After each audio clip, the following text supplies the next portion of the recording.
I didn't get to play the intro last week because Steve was late. So.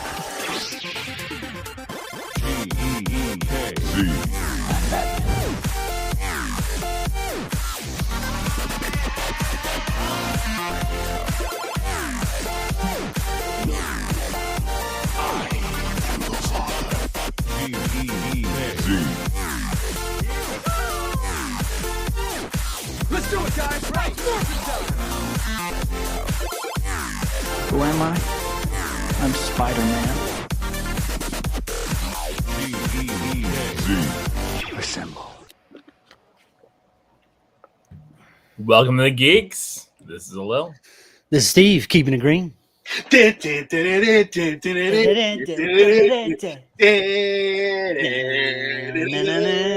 But that wasn't the theme. That was mixed in. Shit. It wasn't exact like the original. I watched it. That theme was in that show. Don't get it It was twisted now. in it. It was intertwined. It was like It was woven in. Up, man. It was a remix. Welcome back to Westeros. It's Starting time. off there, Sean. Starting off there. Of course, man. Of course. That is the What's up, highlight. Kenneth? That's the highlight, man. What's up, Scott? Dude, Sean, we're fucking back, baby. Yo, It's back, baby. And it's right. And it's right. It's Game of Thrones right. It's like, It's good. ooh, I like it. I'm It is. liking it. It was very brutal. It was They're like, thief, whack, whack. I was like, good Yo. Lord. cutting off legs and heads and yo, love Matt the- Smith, Matt Smith is Like a fucking it. monster. like Dude, I love how in the beginning it's like they get the little voiceover and then the text on the screen and it's like 170 years before blah, blah, blah, blah, blah, and Daenerys Targaryen's blah, blah, blah. And then all the text goes away and it just says 172 years before Daenerys Targaryen. yeah. I was like, Explaining to ooh, y'all. nice. I was like, Yeah. there. All right, there you go, dummies. Y'all know now. Shut up. Yeah, It's like, yeah. stop comparing it. Jesus. So, no, it's brutal. I love how the show just opens with a dragon. It took us so long to get a full dragon. Yo, right now, right from the beat. And they're Boom, just like, dragon. bah. There you go, motherfuckers. the dragon looked great. Yeah, it looked good. It looked really good. The story, there's gonna be a transition. I know that for a fact. So, but it's still, man, like yo, they just went straight at it. The storyline is like even compelling. I'm like, yo, I can't wait to see how this turns out. I don't know if I enjoyed watching Matt Smith going to town on that one on his girl. Everybody else in that scene seemed to enjoy it. I know Yeah, everybody's a lot of watching. eyes. I'm like, what kind of creepiness is this? It's I didn't- Westeros, Game of baby. Can A you guys? little, Game of Thrones. we're I back, watched. baby. Can you That's what I'm believe it? talking about. I watched it. Yeah, you watched it, but did you watch it though? Did you watch it though? Or did you I have did. it on I while mean- you were staring at whatnot? Yeah, basically. There's a lot of whatnot going on. Kenneth says he's too nervous about House of Dragon. You Got to shouldn't see how be. they You stick the shouldn't be. landing.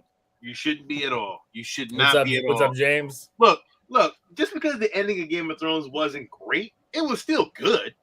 Like it wasn't shit. Like I'm not saying that it was great, but it was all right at best.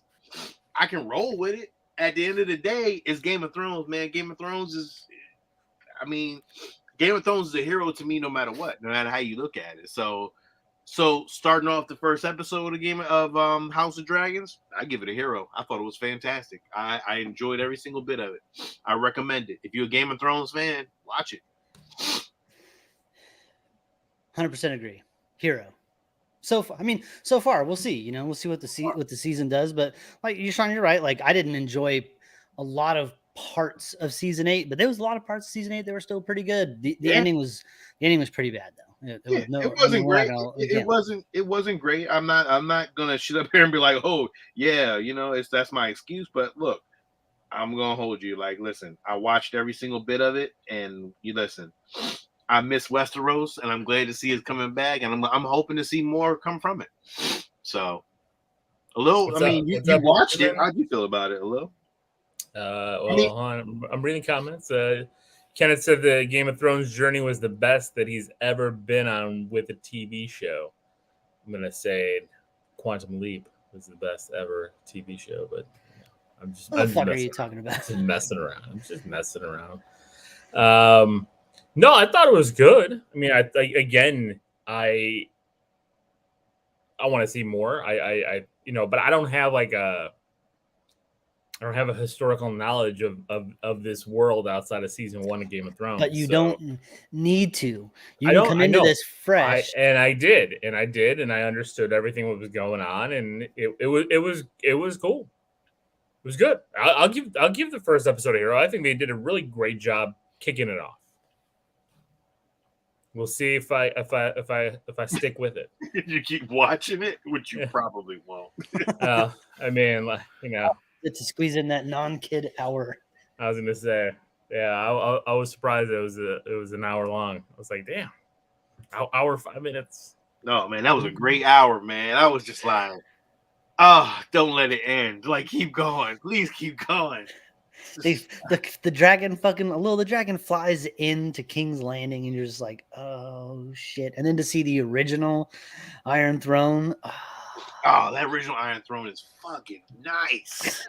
It goes all the way down. That shit is dangerous, bro. You better not trip anywhere near that. No, I'm like, how the fuck what happened to the rest of the throne throughout? Like, I know we're gonna get that. We have to find out how the rest of that throne got just fucking broken apart, just shambles, just one little piece. Like, that was crazy. Yeah. That's crazy, man. Yo, the whole slicing the baby out shit. I was like, oh, that was pretty rough. That was very realistic. Yeah, that shit hurt. I was like, oh god, oh, she's dead.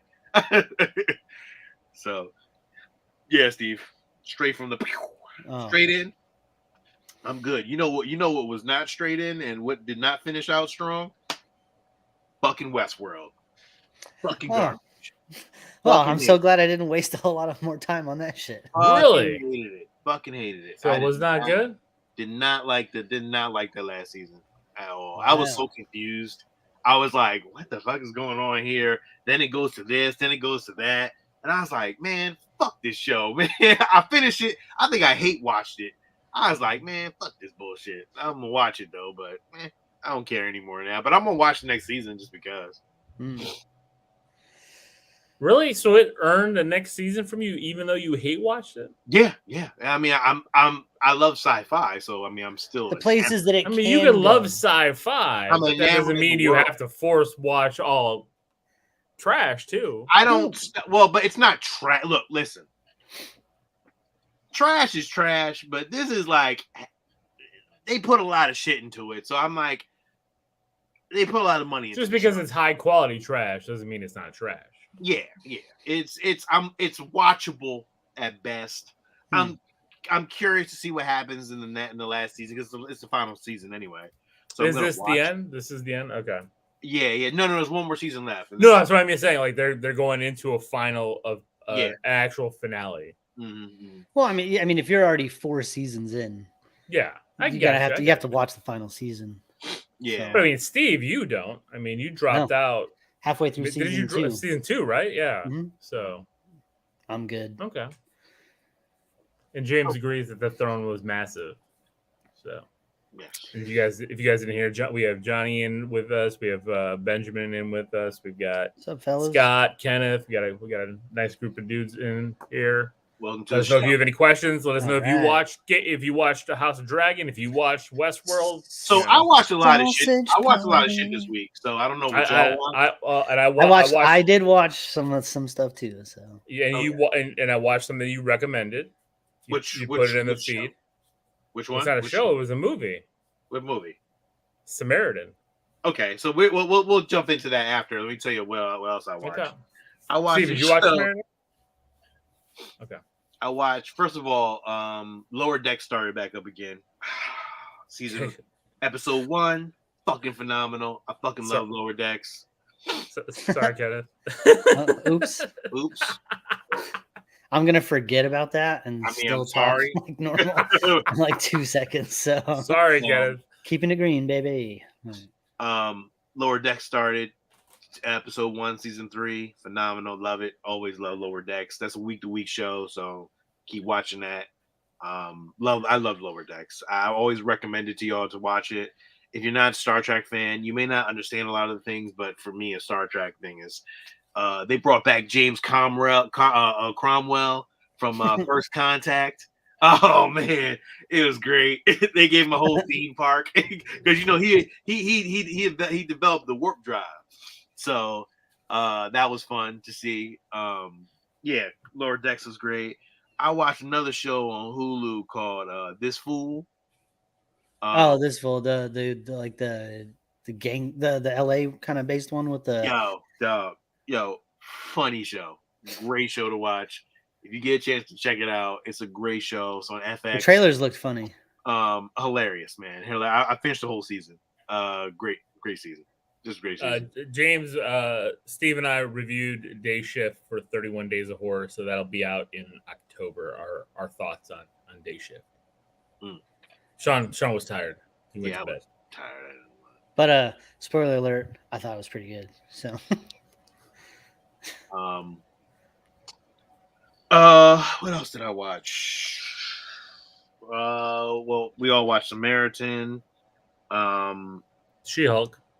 She-Hulk. So I guess we can get into She-Hulk. You want to get into She-Hulk now? Steve, did you catch up, She-Hulk? Did you catch up? So Steve, you didn't watch episode 1 last week. Yes, I did. I just didn't finish it. You didn't finish episode 1. So yes. So I finished episode 1 and finished episode 2 today. Okay. So what did you think of episode 1 and 2? Episode 1 was really strong, really good. The half that I missed, they wrapped that episode up really well. I like the stinger at the end. Episode 2, I did not like the stinger at the end, and it just nothing for me really happened until the very, very end of the episode, and I was like, "Ooh, nice callback," So it was good though. It was. I didn't think it was like I don't think episode 2 is going to be a standout for the season, but it was pretty good. Had a couple great callbacks actually. Had a callback of what are we getting? Oh, you're right. The newspaper callback was a good one. And there's some shit going on with the Hulk. No, that wasn't newspaper callback. What I'm talking about, where's somebody going? That's what. Oh yeah. We got some Sakaar. We got Scar showing up. That's happening. That's coming, right? It's coming. The World War Hulk. Some kind of version of that is being told here. Yeah. He's on his way in that ship. The newspaper article with a guy with claws in a bar fight with metal claws in a bar fight. Yeah. I was like, oh shit, Wolverine already not named. I loved the Edward Norton call out, man. That was really like good. That to me. I mean, this was a short episode. Like this is like literally 20 some minutes right here. This is like a sitcom right here. Yeah, and it worked as a sitcom. And you're right, Steve. Like I didn't care for the end stinger where she's helping her dad. I actually liked the end scene where she was. But the fact that Larry is here from fucking Strangers, I'm like, that's what I'm saying. I'm like, if Balky doesn't show up by the end of this series, I will be very upset. Balky needs to be a distant cousin or an uncle. Like, that would be phenomenal, though. That would be phenomenal. I would love that. You're right. I think what the problem was a little is I watched them both back to back. I didn't have that separation, so it felt like a kind of like more of a singular thing. Yeah. Damn, Pachitos saying hi. So just like my dad did to my mom, I'm in and out. And you never knew I was here. Wow. Yeah, Johnny, that's what we're talking about, that Wolverine Easter egg. And yes, the callback to Shang-Chi. I mean, that's that how was it the end ended. I was talking about. Real end. That was pretty cool. Yeah, I mean that's I mean it's crazy. Would a multiverse showing of Vanna, Norton, and Ruffalo be worth it? No, I don't think they need to do that. I think they kind of already played with the Norton Ruffalo piece here. It's the same. You know what's person, crazy? You know what's crazy? So. I didn't even catch the Wolverine thing. I missed that shit. That shit must have flew right past my head. You missed it. It was really quick. It was really quick. I did not catch that shit. I was there was something else too in that. Now I'm drawing a blank on it. There was 2 sidebar like not headlines, but like sidebar articles, and I can't remember what the other one was. There is something else in there too. I got to go back and look at that, but there was something else there too. So, but the Wolverine one, yeah, I mean, that was the prominent. Yeah, of course, because everybody's we're waiting for the X-Men. We need the X-Men. So Yeah, they're gonna keep teasing us with that shit until I'll also tell you this: like, She-Hulk's animation continues to be pretty good. Like, I think oh it's yeah. great. Well, Hands here down. you want to know why? Because it's not 4K. It's 1080. It's not even if you're watching on your 4K TV, it's in 1080. They did not put it in 4K. Oh, it didn't really. So it still looks agree. good. Huh. I agree. I mean, but that's I think that helps. Like if they wanted to clear it to 4K, I think you would have gotten some creepiness. Kind of like there's one scene in which we'll talk about, Samaritan, where I was just like, Oh yeah. I was like, they did not use Marvel technology in this. Yeah. Well, I have thoughts about that whole. Yeah. Oh yeah. Let's talk. Yeah. Gregory, that was it. The body of the Celestial in the middle of the ocean. That was the other one. It was like, why is there a statue of a man in the middle of a giant man in the middle of the ocean? That was one of the headlines, and I was like, all right, there you go. I haven't seen Eternals yet. Hey, they threw it a bone. You still ain't seen Eternals yet, man. You are in high denial on that one, man. You be quiet. See, James missed it too, Sean. He missed the Wolverine Easter egg. Yeah, but yeah, I love She-Hulk. I think it's it's great. It's funny. It's so if you guys have not read, I believe it was Dan Slott's run from 2017. That is the run. There's changes to it. It's not exact. But she gets fired in that. There's this whole, that comic book is starting to jump up, isn't it? Yeah, I got it. I'm so happy. I got it for $1. You keep drinking out of that silly ass mug. I'm drinking my. I forgot. Sean hates mugs. I hate mugs. I'm a mug hater. I hate mugs. Yeah, that's so great. This is my Spider-Man mug. 20 ounce mug. Yeah, all the particles is flying into that mug right now. Yeah. Particles? There's invisible particles, the poo particles, the fecal matter that floats in the air and lands in your cup. Into your cup. As you drink as you're breathing, it's flying into your mouth too. So yeah, he's not in my cup. Look into your cup right now, but you see a particle. Oh man, Kenneth is into he's picking Turtles for his Patreon review. Kenneth. I've been ready. Kenneth, I've been ready for Eternals review too, man. Well, Kenneth will have to join us too, because to me that's what he wants to pick. So enjoy. Gregory, that too was a pretty good story. Seeing Tim Roth talking about like his point of view in the prison cell. He's like, dude, these guys just shot me up with this experimental drug, and I went crazy. Of course. And did you hear he's got 7 cellmates that he wants to go live with? Right. Hello, Thunderbolts. I mean, it's coming. I know, but now that confirms. See, like people were wondering, like, is it going to be Red Hulk? Is it going to be Abomination? Now, especially now that Thunderbolt Ross is rest in peace. We're still going to get a Red Hulk. I think we'll eventually. It would be nice to get a Red Hulk that actually looks like hurt. Looks like yeah. Well, it would be nice. It would be a nice throwback. Yeah, give him the stash. Yeah, that'd be great. Kenneth, the fact that I have to pay $60 for a Lil to review an MCU movie. That's how we get you. Kenneth. But no, I did love that. I love that Tim Roth was like, he was writing haikus, and he's a changed man. He's hilarious. A changed man. Yeah, we'll see.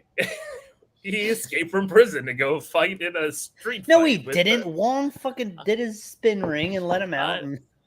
I know, but it's pretty funny. It's funny because we know Wong is going to have a cameo here, so that is definitely episode 3. When he shows back up in prison, because if you go watch Shang-Chi, when he spins him in and you see him in the locker room, you see that same prison that they were shooting from. Like I went and watched that scene, and you can see the prison with like the red lights all around it. You went back and did all your research, huh?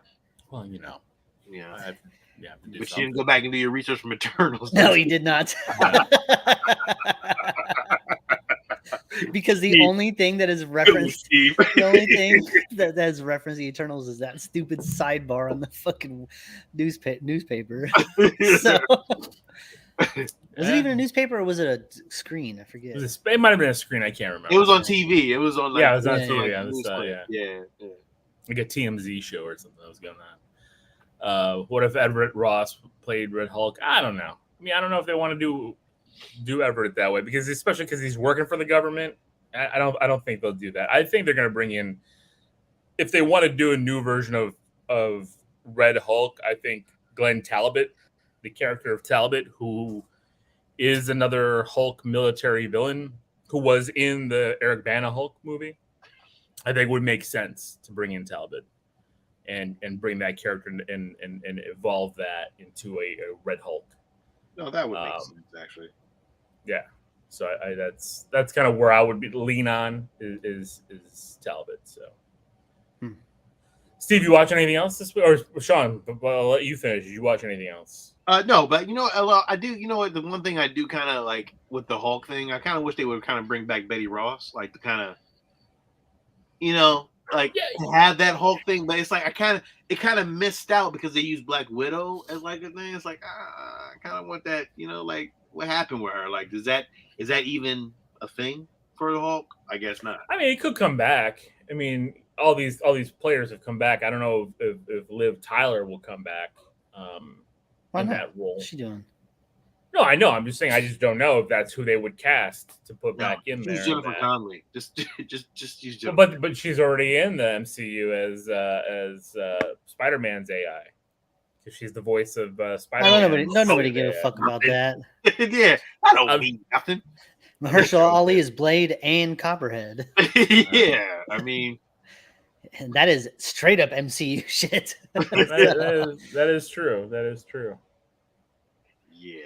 So you watch anything else, Steve? I finished the first season of Only Murders in the Building. Ooh, first season. Okay. First season. I finished third season. No, the third season's not out yet. Second season's out. Oh, second season. Yeah. Oh no, I'm gonna move right on into that. But I haven't started second season 2, but that's like right up next on the docket. But season 1 was just awesome. Like my wife put it on and I was kind of reluctant to watch it. I didn't think I was in the mood for that kind of a show, but it just grabbed me on episode 1 and I was like, oh man, god damn it, it's got its hooks in and I gotta fucking watch the whole thing now. And I loved every freaking episode of it. Martin Short is fantastic. I mean, Martin Short is phenomenal. He is so Martin Short is one of the most underrated comedic geniuses of art. I don't think he's underrated though. I do, because when people talk about the actors and movies from the 80s, like people don't go to Martin Short. Shit, why not? That's why I say he's underrated. Man, listen, I think Martin Short is phenomenally one of the greatest. I agree. I'm saying I think he's underrated. I just don't think many people go through and watch his movies and watch, and see what he's done.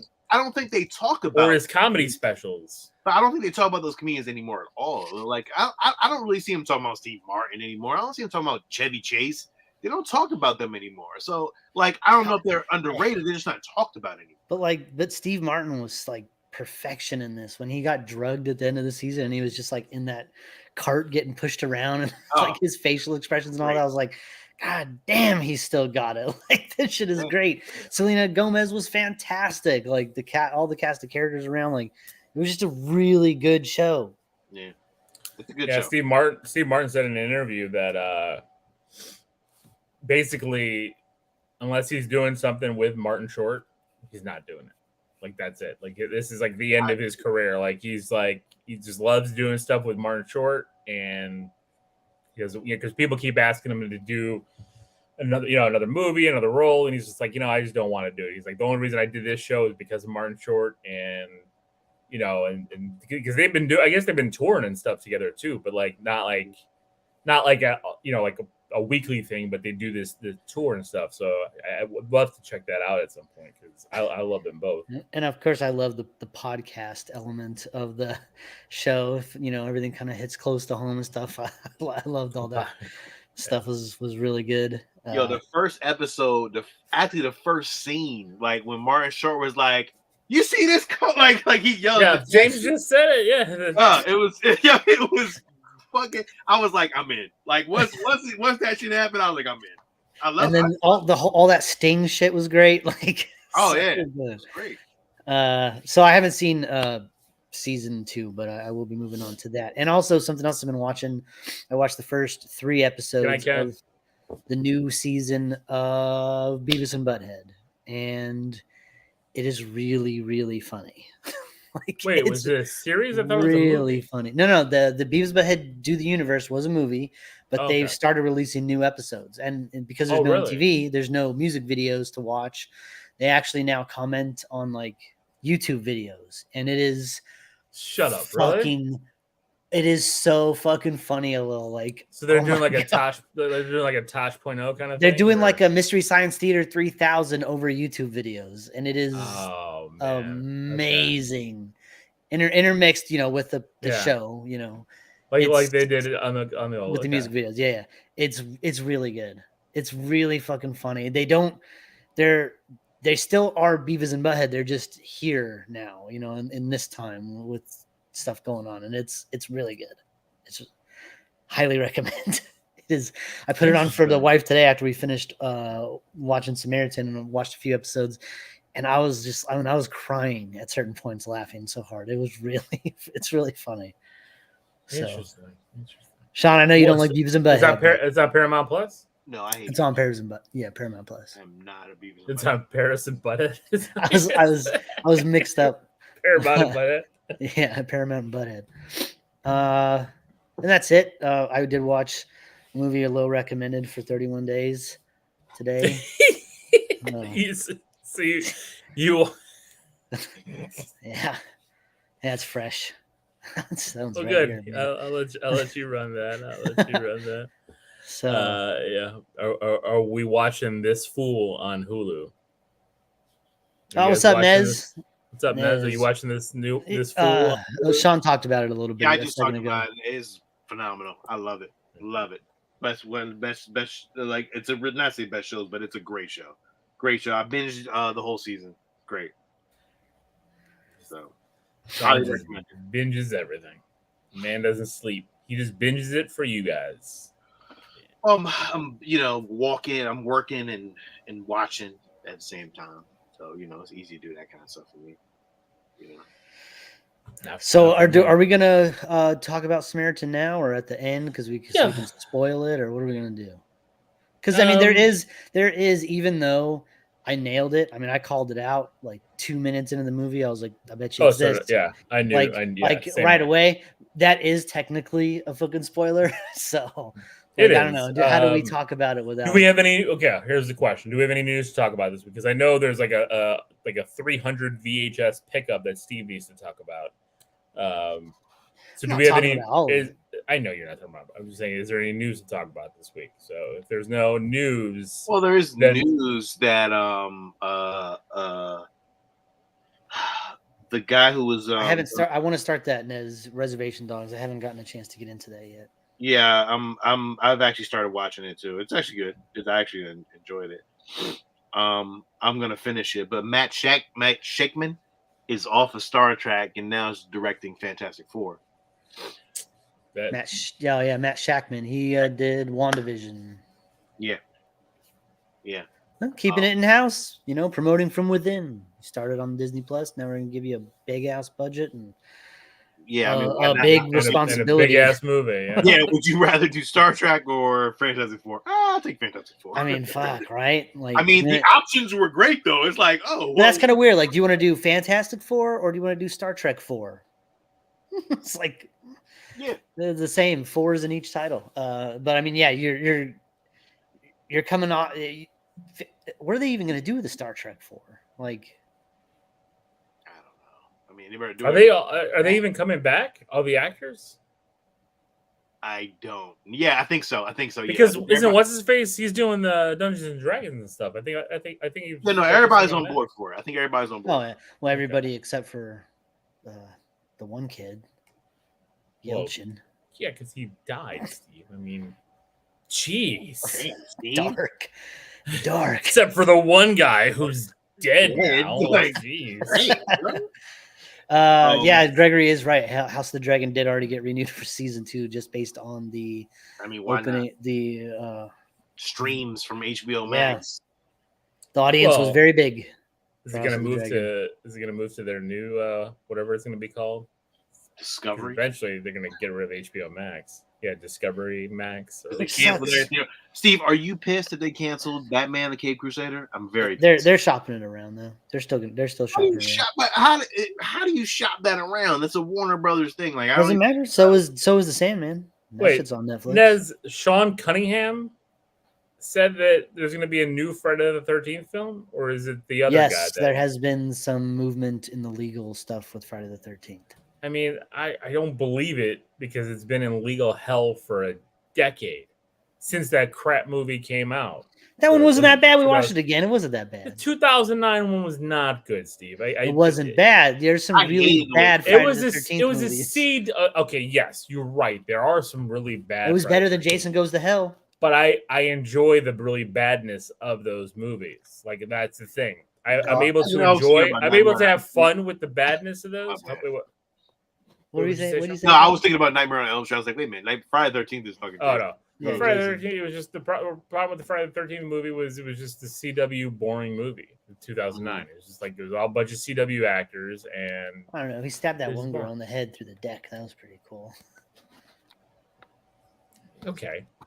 There's some good stuff. I'm just saying, some good stuff. Yeah, you're right. It is better than Jason Goes to Hell. That one. They gotta was- come up about with me. something really good though. They gotta come up with a good storyline. So, what would be your favorite Jason movie then? Mine Yeah, I mean, I'm is, like, is 6. 6 is the best. What's 6 6? is the best. What's 6? What was 6 called? This is Jason Lives. That's the one where they had what's his face singing in the toilet when the truck flipped over.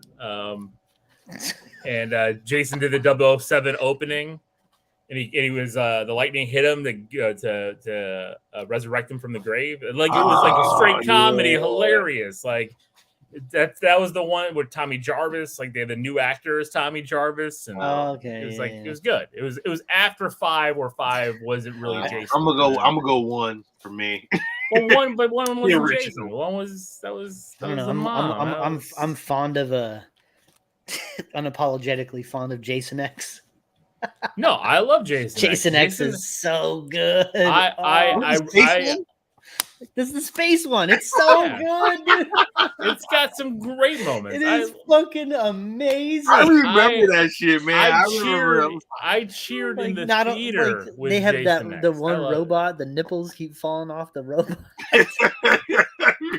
I remember that. That is holy shit. I went to the movies and see that Me shit. too. Me too. That's what I saw I this shit. love. It was Ron great. Perlman in the. It has one of the best kills in all of Friday the 13th is in that movie. I agree, and also I love the virtual camp scene where he picks up the sleeping bags and starts beating the girls to death in the sleeping Again, bags. beating him up against the tree. It's fantastic. I love Jason X. So- Nez, I love the final chapter. That's another good one. I again, like there. I mean, again, good on the level of the Friday the 13th movies. You know, what I hated the most though is Jason goes to New York or something. Jason like goes to Manhattan. That one was great. Jason Takes Manhattan. Jason Takes Manhattan is fantastic. I It's fucking hated fantastic. that one. That I hated dude the boxing. ending. I That hated the dude ending boxing him. Of course, the ending was trash. It was When the toxic waste in under the New York sewers like Yeah, turned I him was- into a child again. was It was like, so what the terrible. I was like, But what happened? but when the dude's boxing Jason on the rooftop, I remember that scene as a kid, man. The first time I watched that, it was like the best. You just go. Why are you punching the dude in the mask? Why? I don't know. I love Jason walking then around Jason just- Manhattan. Oh, so good. He kicks the boombox and all that shit. Oh, that- Man, I hate It's it. so that shit- sad. It's so That shit was sad reading. fantastic. It's so sad reading It what was such that a movie terrible was supposed to stereotype do. movie. It was a stereotype Well, movie. like what I hated most about that Well, movie they is filmed it it's in Jason. Canada. It's Jason Takes Manhattan, and Jason go to Canada, 95% of leave. the movie, I mean, you gotta takes- be racist about it. 95% of the movie No, takes it's not place on a racist. boat. It's just they didn't have the Or- money to film in Manhattan. So no, it's not that. So you just go to the urban places and just black people got fucking boom boxes and all that kind of shit. Sean, that's not what New York was like. Walking out Times Square. That's not what He New was York was walking like. through Times Square. Listen, that is the image that pop culture and I painted of think New those York guys who had the in boom boxes 80s. were I know, white guys. I know, it's bullshit. That's what you know what I thought New York looked like when I was a kid? That movie. So. I still think New York looks like that. So I mean, like if somebody asks me what New York looks like, it's that street where Jason's walking down. That's what it looks like. There's lots of like teenagers guys in leather in jackets fucking leather around switchblades. Fucking, so you still think New York looks like that? They're breakdancing on cardboard. You know what? Boombox. Okay, you know what? You guys sold me. Okay, yeah. Okay. It sounds like a great place, Sean. We're gonna have to do a live watch with of Jason takes Manhattan for. It sucks. The whole movie poster is the Manhattan skyline, and we get to Manhattan like with 10 minutes left in the film. Go. See, but Nez, I like part 5 too, but part 5 is not Jason, right? So that's the problem. Like that's the problem with that one. Like every one of these series has like one-offs that don't fit the storyline, even though part 5, which is weird. If you watch part 5, a lot of Jason-isms happen in part 5 that carried over through the rest of the series. Yeah, that weren't in the other ones. So. Jason Goes to Hell still sucks, and all that eating the heart bullshit. And all that again, garbage. Jason Goes to Hell. Whoever that guy was in the duster, the bounty hunter with the cowboy hat and the duster. Jason Goes to Hell doesn't count. It's just we forget about that movie. That movie is awful. Oh, are we talking about Nez is in? Are we talking about a watch along with Jason? A watch along. I mean, I'll try to get as many people in the feed here as well. It was Copycat Killer, but like the weird thing is how is he copycatting killings when a lot of this stuff wasn't published at the time? And the other thing too is he had a picture of his adult son that he gave away as an infant. Like, so it's like, how did he have this picture of his adult son? Like, there's so many plot holes in part 5, but I mean, it's part 5. What are you going to do? And Sean disappeared. So I guess we'll just keep talking about Friday the 13th. I mean, my wife just brought me an iced coffee drink. It's delicious. Ooh, I want an iced coffee drink. I mean, that's, can you ask her to bring me one too? In my, oh, look, I'm being very on brand today. Camp Crystal Lake cup. Yeah, look at that. As long as it's not a mug, right? It's not a mug. Sean hates mugs. So. Hate a mug. Oh, there you go. Don't overthink it. Just enjoy it. Yeah, that's kind of like Samaritan. Okay. Well, we'll talk about that after the toy box. So let's get in the toy box. You guys want to get into some toys? Yeah, you want me to go first, or no? I'll start. I'll go first. Because I don't have as much as you guys. I do have some cool. Things. It is the first time I've had some grails, so maybe I should. Yeah, so that's why I'm going to go first. I'm going to start. I do have a. Yeah, it's a beat up grail for me, but it's a grail. If I get it in better, I'll upgrade it eventually. But I went, today I wanted to go hunting. Like I got the itch to go hunting. I sold some stuff on eBay. I got happy. Went to the post office really early this morning. And then of course I thought I was early, and Sean already sends a text. Look what I already picked up this morning. I'm like, all right, well, I guess I'm not early enough. So, but we went to some flea markets and stuff. And I did pick up in really poor shape, but I picked up, Superman versus Spider-Man, the battle of the century. That it's in a plastic baggie, so it looks like even worse. But I'm just gonna frame it and hang it. It's got that's a really cool cover. Cool cover. Yeah, definitely. I love this book. It's cool. It's like I've always wanted it. Great. Yeah, I've always wanted it. But I was never. I've always seen it listed for like a couple $100, and I'm like, I don't want to pay that for this. It's not, not worth that for me. But I got it. With some other books that I'm not going to talk about, but I got it for $20 with some other books. So, very cool. It was a good pickup for me. I like the red and the blue are the same on both the suits. It's nice. Yeah. And then I also picked up at a pawn shop because I just kind of snuck in a pawn shop.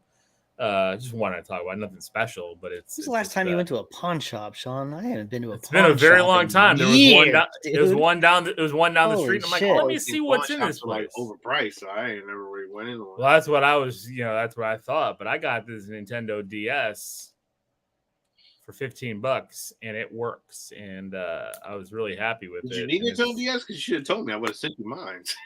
no, I have 3 of them, but I just keep collecting these things. So because I like the DS Lights because they got the port on the bottom to play Game Boy Advance games and Game Boy games and stuff. So and then they also played DS games. Yeah. They didn't have a charger, Huh. but I have extra chargers, Nintendo branded chargers. So I got them to give it to me for $15, and they sell on eBay for about 50 to 60. So I'm gonna. I don't know. I mean, I don't have a black one. I have a blue and black and a white one. So I don't have a black one yet. I don't know. I just keep collecting color variations of all these systems. It's just what I do. So I don't know if I'll keep it or sell it, but it works and it's in good shape. So $15.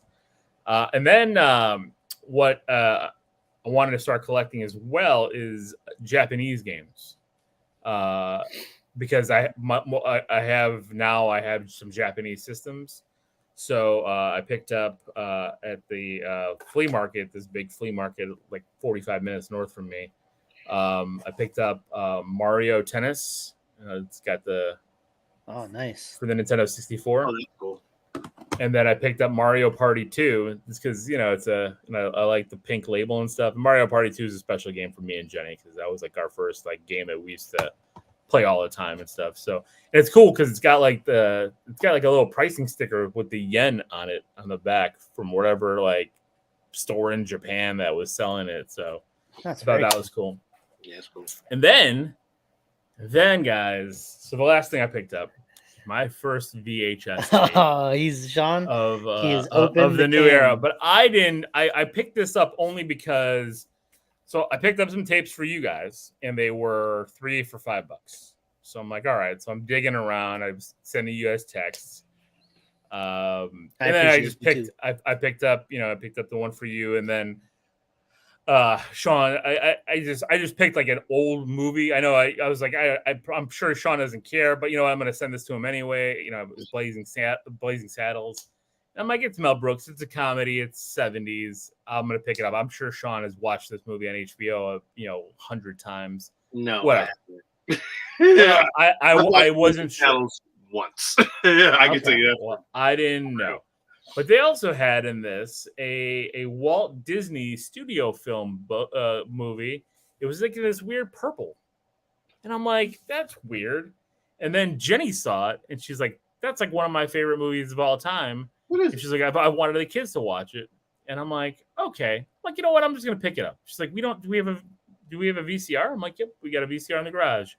Let's just pick it up and watch it with the kids. And I picked up the Academy Award-winning actress Haley Mills starring The Parent Trap. but okay though, you know what, Alo? I like those old ones, but the ones with the white packaging are the ones that are more expensive. You know that, right? I know. Again, it was 3 for $5. Your mic is on. It was I like the Walt Disney present the thing on the box on the top. Yeah. Like when they came out with all their movies with that box style with the different colors on the sides and all that, like you could have a whole collection of that style, and it's pretty cool when it's all put together. The white box ones, Steve. Those are the ones that really have that. It's the old Walt Disney logo on that. But that's a good one to pick up. But if you can find them old original white ones, yeah. No, I know what you're talking about, Sean. Yeah, you know what I'm talking about. That's like the second run when they started re-releasing all their live action movies again, like the Ugly Dachshund and stuff like that, and they all came out on that style box. So, are you now going to collect old Disney movies now? No, I mean, because I don't want those big box. I don't want those. But I mean, but this one those big clamshells. Like I was hesitant on those clamshells, but there's something special about some of those clamshells. I got one clamshell in particular to talk about. I just got one because I wanted to pay 3 for $5, and then because Steve did not text me back quick enough for the Star Trek movie. I had to run out to my room to see if I had them all. And then I ran back. The guy remembered me, and I'm like, would you do this one for $1? And he's like, okay. And so I got 4 for $6. it's just So Steve, you got the Star Trek movie coming your way. So will you be looking? I just thought it was it's got the little Disney home video sticker. But, come on. there I mean, bottom. there's got to be other tapes that when you see them, you're gonna be like, I mean, especially with your retro gaming stuff going on. the retro feel is there. It is. It's the cartoons, man. I love it. It's the cartoons. It is the cartoons. Like Super Mario Brothers cartoons, stuff like that. If the cartoons were there and some of those old, like, hard to find, the crossover movie type things, ones that the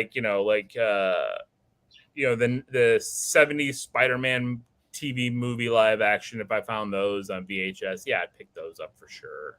Well, yeah, if I find those, I'm picking them up too, because I want to see that the robot and all that kind of whatever. If they can get the couple of those Japanese ones, oh yeah, for sure.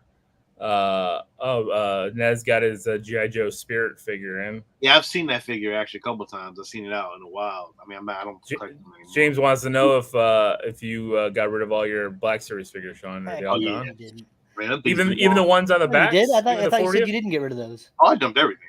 I dumped everything. Even the 40th anniversary. I dumped everything. I dumped everything. I didn't want it. I got tired of it. I just didn't feel like it. That's funny. Oh shit, James! Really, the tape was blue for Monsters Inc. in a clamshell. Well, you should have bought that. Someone special has that one.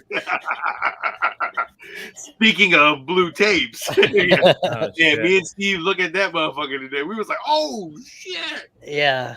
So, so there's tapes out there that are worth ridiculous amounts of money. Hey Arnold, Halloween special. I texted you. That thing is like going for $80 to $90. I know. It's not even only the Halloween special. A lot of Hey Arnold VHS tapes are going for $75 to $80. I can't find them things with a whole. Find Hey Arnold. Find old Nickelodeon. Find 90s Nickelodeon cartoons. Yeah. Especially the orange tapes. I'm gonna find it. I was like, holy shit! When I started seeing those up for sale, I couldn't believe it. I could not believe it. Yeah. So, if you got some orange Nickelodeon tapes, you got some gold there. So, go check it out. All right. James is like, I'm gonna go back and see if it's there. That blue, that blue one, yeah. All right. So, what do you got? What do you got, Sean?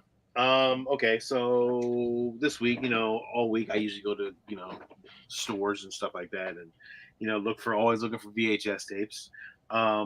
So I found Wizard of Oz, the book. I think this is like the 20. Is this the 15th anniversary? That's a good box, though. Yeah, nice box. Yeah, not 15th anniversary. That movie came out in 39. This is the 15th anniversary. That's what it says. No, I'm sorry, 50th anniversary. Okay. That's what I'm saying. I was like, I was looking at it fast. I was just like 50. Yeah, it's the 50th anniversary. I'm sorry, but the book is really cool. It has like a lot of artwork and stuff like that from the story. And Sean, do you want the Monsters Inc? That's a really cool tape sticker. Very cool tape sticker, Steve. I mean, if I can get up close, I'm sorry. Very, very cool. Oh, with the ruby red slippers. That's cool. pretty sweet. That is pretty sweet. Do you have this one, Steve? No, I have it. I have that movie, but it's like a re-release white box. Oh, okay. Yeah, this was really cool. I was like, oh man, that was a really nice pickup. It didn't cost me anything. I've seen that, but like the book and the flap is missing and shit like that. And it's like, yeah, I found that, man. Just found that from just sitting there. Steve was like right in the Goodwill or something. A little. I mean, again, those Fantasia on VHS, the black box. I mean, I think Steve, you have this too, don't you? I don't have Fantasia. Oh, I like the black clamshell though. Yeah, they didn't make a lot of those. I couldn't pass up Fantasia. I was like, you know what? I love Fantasia as a kid, and the animation is phenomenal. The dinosaur and the hell one were the ones. Yeah, this one with the hippo. Oh yeah, the dancing one. And this one right here. Oh, I forgot about the Pegasus one. Yeah. I think Fantasia is one of those Disney movies that just lasts just time. I didn't appreciate it when I was a kid. I was like, oh damn, somebody say something. But like now, I'm like, I just watched the animation. I'm just like, oh man, that's so good. I got I don't have Independence Day. I do have Independence Day. I just found this clamshell version. It's the widescreen version of it. I have the Abyss in that box. Oh, it was really cool. I was like, oh man, great. This is kind of cool. It didn't cost me anything. So, and it had like this special I don't know what the hell this is. Widescreen service. I don't know what it is. So, but They always had a bunch of shit in the boxes always, with the always movies, crazy. coupons for other movies and shit. Like, good lord, just Got this off of Whatnot a Lil. One of my favorite movies. Mo Money, Mo Mo Money. Money, Mo. Watched I it. don't know, man. Lil. I was telling you, I was watching a Whatnot one, and I was just shocked. Ugh. Shocked. I was like, it was a horror one. I was like, ooh, I'm gonna buy some stuff and send it to Steve. Them shits jumped up, didn't they? Nope. Sorry, Steve. I love you, but Yeah. I ain't paying. Everybody has a I ain't paying price. $37 for Child's Play. Yeah. I ain't paying 30. I'm glad you Got didn't. one of my favorite movies from Whatnot, Lil, Stripes. Yep. Yep. Very nice. Love that movie. Love the box. Great pickup. Another one from Whatnot, Lil. Weird Science. Awesome That's a good cover. What a great that covers it. That's a really good condition too. Yeah. Oh, it was great condition. Really great condition.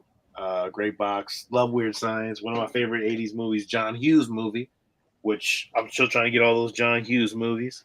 Found this today, Gladiator. I haven't watched it yet. I want to watch it though. I'm definitely going to put it on. Watch it. Ever or just on VHS? Oh, come on. I watched it. I was just about to say. Of course I watched it, Lil. I was like, I think actually, For a James, I second, think I was I'm kind of got what I need as far as Disney clamshells. I have to think about it, about what I would need. Yeah, I'm gonna need that blue Monsters Inc. Interview with a Vampire. Yep, that's funny. I that was in one of the boxes that I came and I was like, I put that in the I already have pile, and then I'm looking through my shit and I'm like, how do I not fucking have this yet? Okay, so I have it. Yeah. My Cousin Vinny. Love that movie. I got that one too. Yeah. It's perfect. Movie. Let's see. Oh, Marissa Tomei. I Yeah. shot the clerk. Found this one sealed. Stir Crazy with Richard Pryor and Gene Wilder. Nice. now you got Blazing Saddles to go with Gene Wilder. So Yeah. Yep. Got Crawl. I love Kroll with That's that the fuck you. spin thing. I That's saw some Kroll comic books today, but I was like, you know God, what? that look at Fuck that cover, man. Yeah, The it's a neon green. Fuck. 80s cover. Man, that is great. I used to have that tape. I used to watch. Man, look at the hell out of side it. art too. Look at that side art, Steve. That looks great, doesn't it? It looks tough. Yeah. I need that in a bad way. I do need that. I found a 3-box pack thing, but it didn't come with the right ones. But I don't have none of these movies, so I needed them. So I got Toy Story 1, Toy Story 2, and then I got Buzz Lightyear Star Command, which is great. It was a great pickup. I'll take that too. If Bugs Life is not in there, I'll take this one. So those are cool And I'm sure you pickups. can come across a Bug's Life, right, at some point, and then Of course. just toss it in the box with it. Yeah, so more clamshells. My mom actually has a bunch of Disney movies that I'm about to get from her. I gotta wait till she unpacks everything.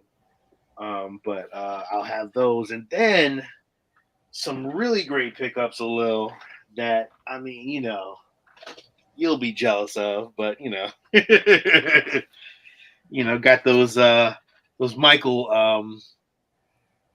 Jordan VHS tape. I had that VHS tape. Above and Beyond. Love that Above and Beyond. I think I had that on DVD too. Michael Jordan to the Max, which was great. This was filmed in IMAX, wasn't it? They showed it in IMAX. Yeah, I remember this, man. This was It was one of the first IMAX. Like, Although, it was. if you came across those, would you? when I bought those, it's tough. Of course. You would have bought them because you'd been like, I can totally talk about this on the show. Of course. Michael Jordan airtime, great. I just love that box cover. I love. I was gonna say I love Man, it. that is 90s as shit. Yeah, man. Come on, man. That's great, man. I mean, come on, it's Michael, man. Like you can't pass that up. If you see that in front of your face, you can't pass that up, right? That'd be tough. Yeah, it's hard not to pass, right? I was like, come on, it's Michael. I mean, even for myself, I wasn't a Chicago fan, but fucking Michael, like you can't pass that. Look at a little bite you slip. He like motherfucker. It's Michael. It's Michael, man. It's Michael. And then You can't pass that, Michael. You can't pass Michael Jackson either. If you see a Michael Jackson VHS, of course you gotta get it. Of course. So, although I did get this one, and it's upsetting because it's kind of a little broken. I haven't put it in my No. VHS tape. It's a little broken on the bottom, so I'm gonna see if it plays though. It should play though. Shouldn't be. It shouldn't be because the tape still works. Yeah. But I got the N1 mixtape tour, which was great and Oh. very fitting. I'm actually shocked that they have that on VHS. When did that come out? What? Hello, they gave these out on VHS. What are you talking Did about? they? Yeah. I thought they were on DVD. That's what I'm wondering. Like I didn't remember them. Ooh, hello. I mean, I did wear N1 clothing back Every in N1 junior mixtape high. was always given out through VHS tapes because again, VHS tapes were easier at the time. Yeah. Back then. And when they traveled to cities, they would travel to Philadelphia, they would be in Jersey, They would throw New York. tapes out to everyone. Yeah. I remember going to Rucker Park, man, and watching one of the events. Actually, I had a squad. We was actually playing for a team, and we went to New York and we played at Rucker. We got smashed, but back then it was different. But the N1 thing was like so. I mean, it was so iconic. You know what I mean? Then and watching the documentary this week on Netflix, it brought it back. I was just like really phenomenal, and I didn't realize like, them dudes didn't get paid nothing, man. They didn't get paid nothing for the millions of dollars that fucking N1 was making. I did artwork for N1. That's when they got bought out though, and they were owned by another company. I did some t-shirt artwork for it. It was like easy stuff, but I remember doing artwork for it when I first got into the city of New York. Yeah, I remember my first N1 t-shirt still. Yeah, I was wearing it like in 7th grade, and it was like an outline of a dude, and it says, "I'm the bus driver, and I'm taking everyone to school." And I was just like, man, I mean, everybody. I think I wore that shirt until the print got faded on it. Like I was always wearing that to the park. Yo, man, everybody, that was like street ball. You know what I mean? If you ever play street ball, I mean, it's different. Those people out there who are listening, if you play street ball, y'all know what that is. That's N1 was iconic. Even the N1 shoes back then were really good. They're good. I never I never liked N1 shoes because to me they felt like but they're not the what were those ones that Stephen Marbury made. Broke his fucking ankle in them shits though. Hello? First game of the season. But they weren't N1s. They were his own. They were N1s. Were they N1s? Yeah, dude. Oh, I told you watch the documentary. I gotta watch like, oh shit! I didn't even know Vince Carter won the slam dunk contest in N1s. In N1s, yeah. Didn't even know it. I was like, oh shit! Did not know that shit. And then he jumped to Nike. Yeah, right after they did that basketball, the basketball, commercial where they was dribbling the ball, boom, boom, boom, boom, boom, boom, boom. I mean, I know everybody got to remember that, but boom, boom, boom, throw behind the back. You know what I mean? Like that shit was dope. Like they did a hell of a job with that. But that was to battle N1. So I didn't even know that at the time. But Nike was upset that N1 was on their ass, and Nike, I mean, you can't do anything, So they gonna make sure that they take over that reign, and that's what killed N1 a little bit. But the documentary is really good. I definitely that, and then they started selling them in Walmarts and shit. So yeah, but it was crazy, man. That was like later on in years after they sold. No, I know. But watching some of those guys and like what they were phenomenons. Like they were icons. You know what I mean? Like around the world, they was icons. And it was a great documentary, really, really good. Those 30 on 30s, like I mean, I guess they do it on Netflix. So yeah, that's non-style commercial, James. Yeah, it was great. We would watch. Me and my brother would watch them shits. We'd be like, "Yo, let's go to the park." Do. And when you can do that stuff, it's like it's like, oh man, let's just do it. See what happens. But trying to do like N1 like moves, man. When that first N1 tape came out, and we seen Skip to My Lou, Skip to My Lou, and I know Steve, you don't know, but Skip to My Lou, Ray Fair Austin. When we seen that video, man, we was like, yo, what the hell? Like, yo, dude, just coming down, dancing on him, like dribbling and just giving him that dance move and smacking it off his head.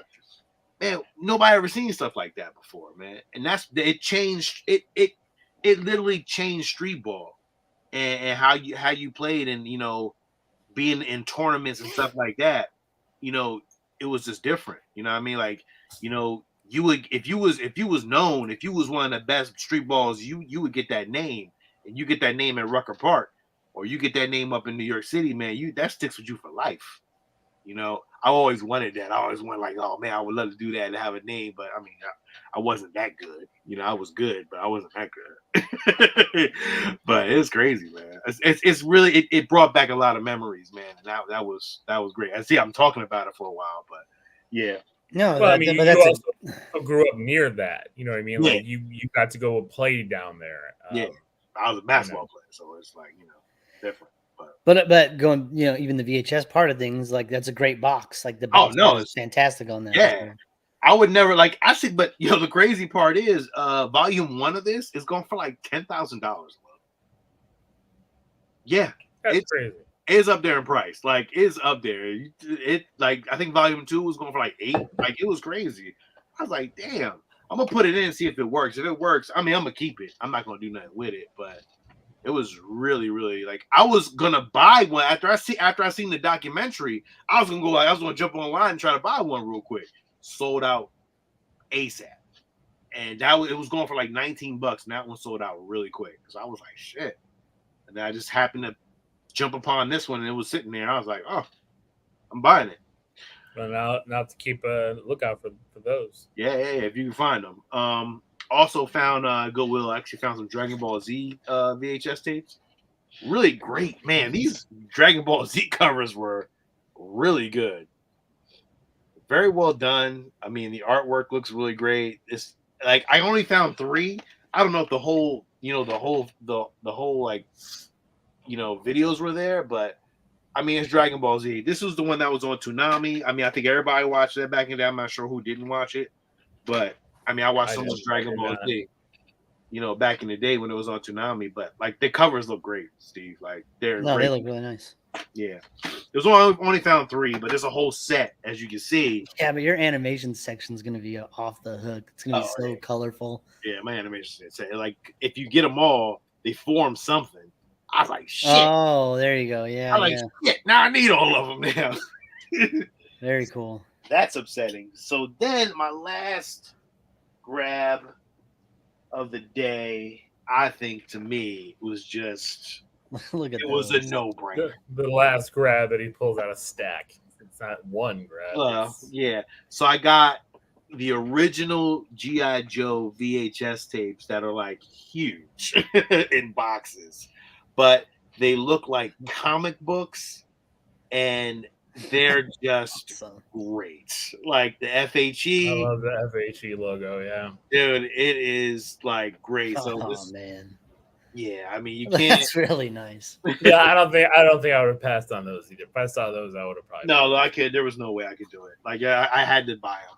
There's packaging inside, right? Because it's those. It's extra so each large. one does have packaging inside. So this one, each one is different though. But this one is another box with that comic book on the background. But they come in a clam. Some of them come in a clamshell. And again, you can open up the clamshell, and I mean, the VHS is inside, and it shows you where our video. I don't know what video place that is. I love finding those stickers like that. Like, oh, this movie. There's a weird random video. Yeah. Wow, this tape was in Wisconsin at some point. Now I have it. Like, this one has a good one in it. This one is actually the one with Cobra Commander, which is fucking great. Revenge of Cobra.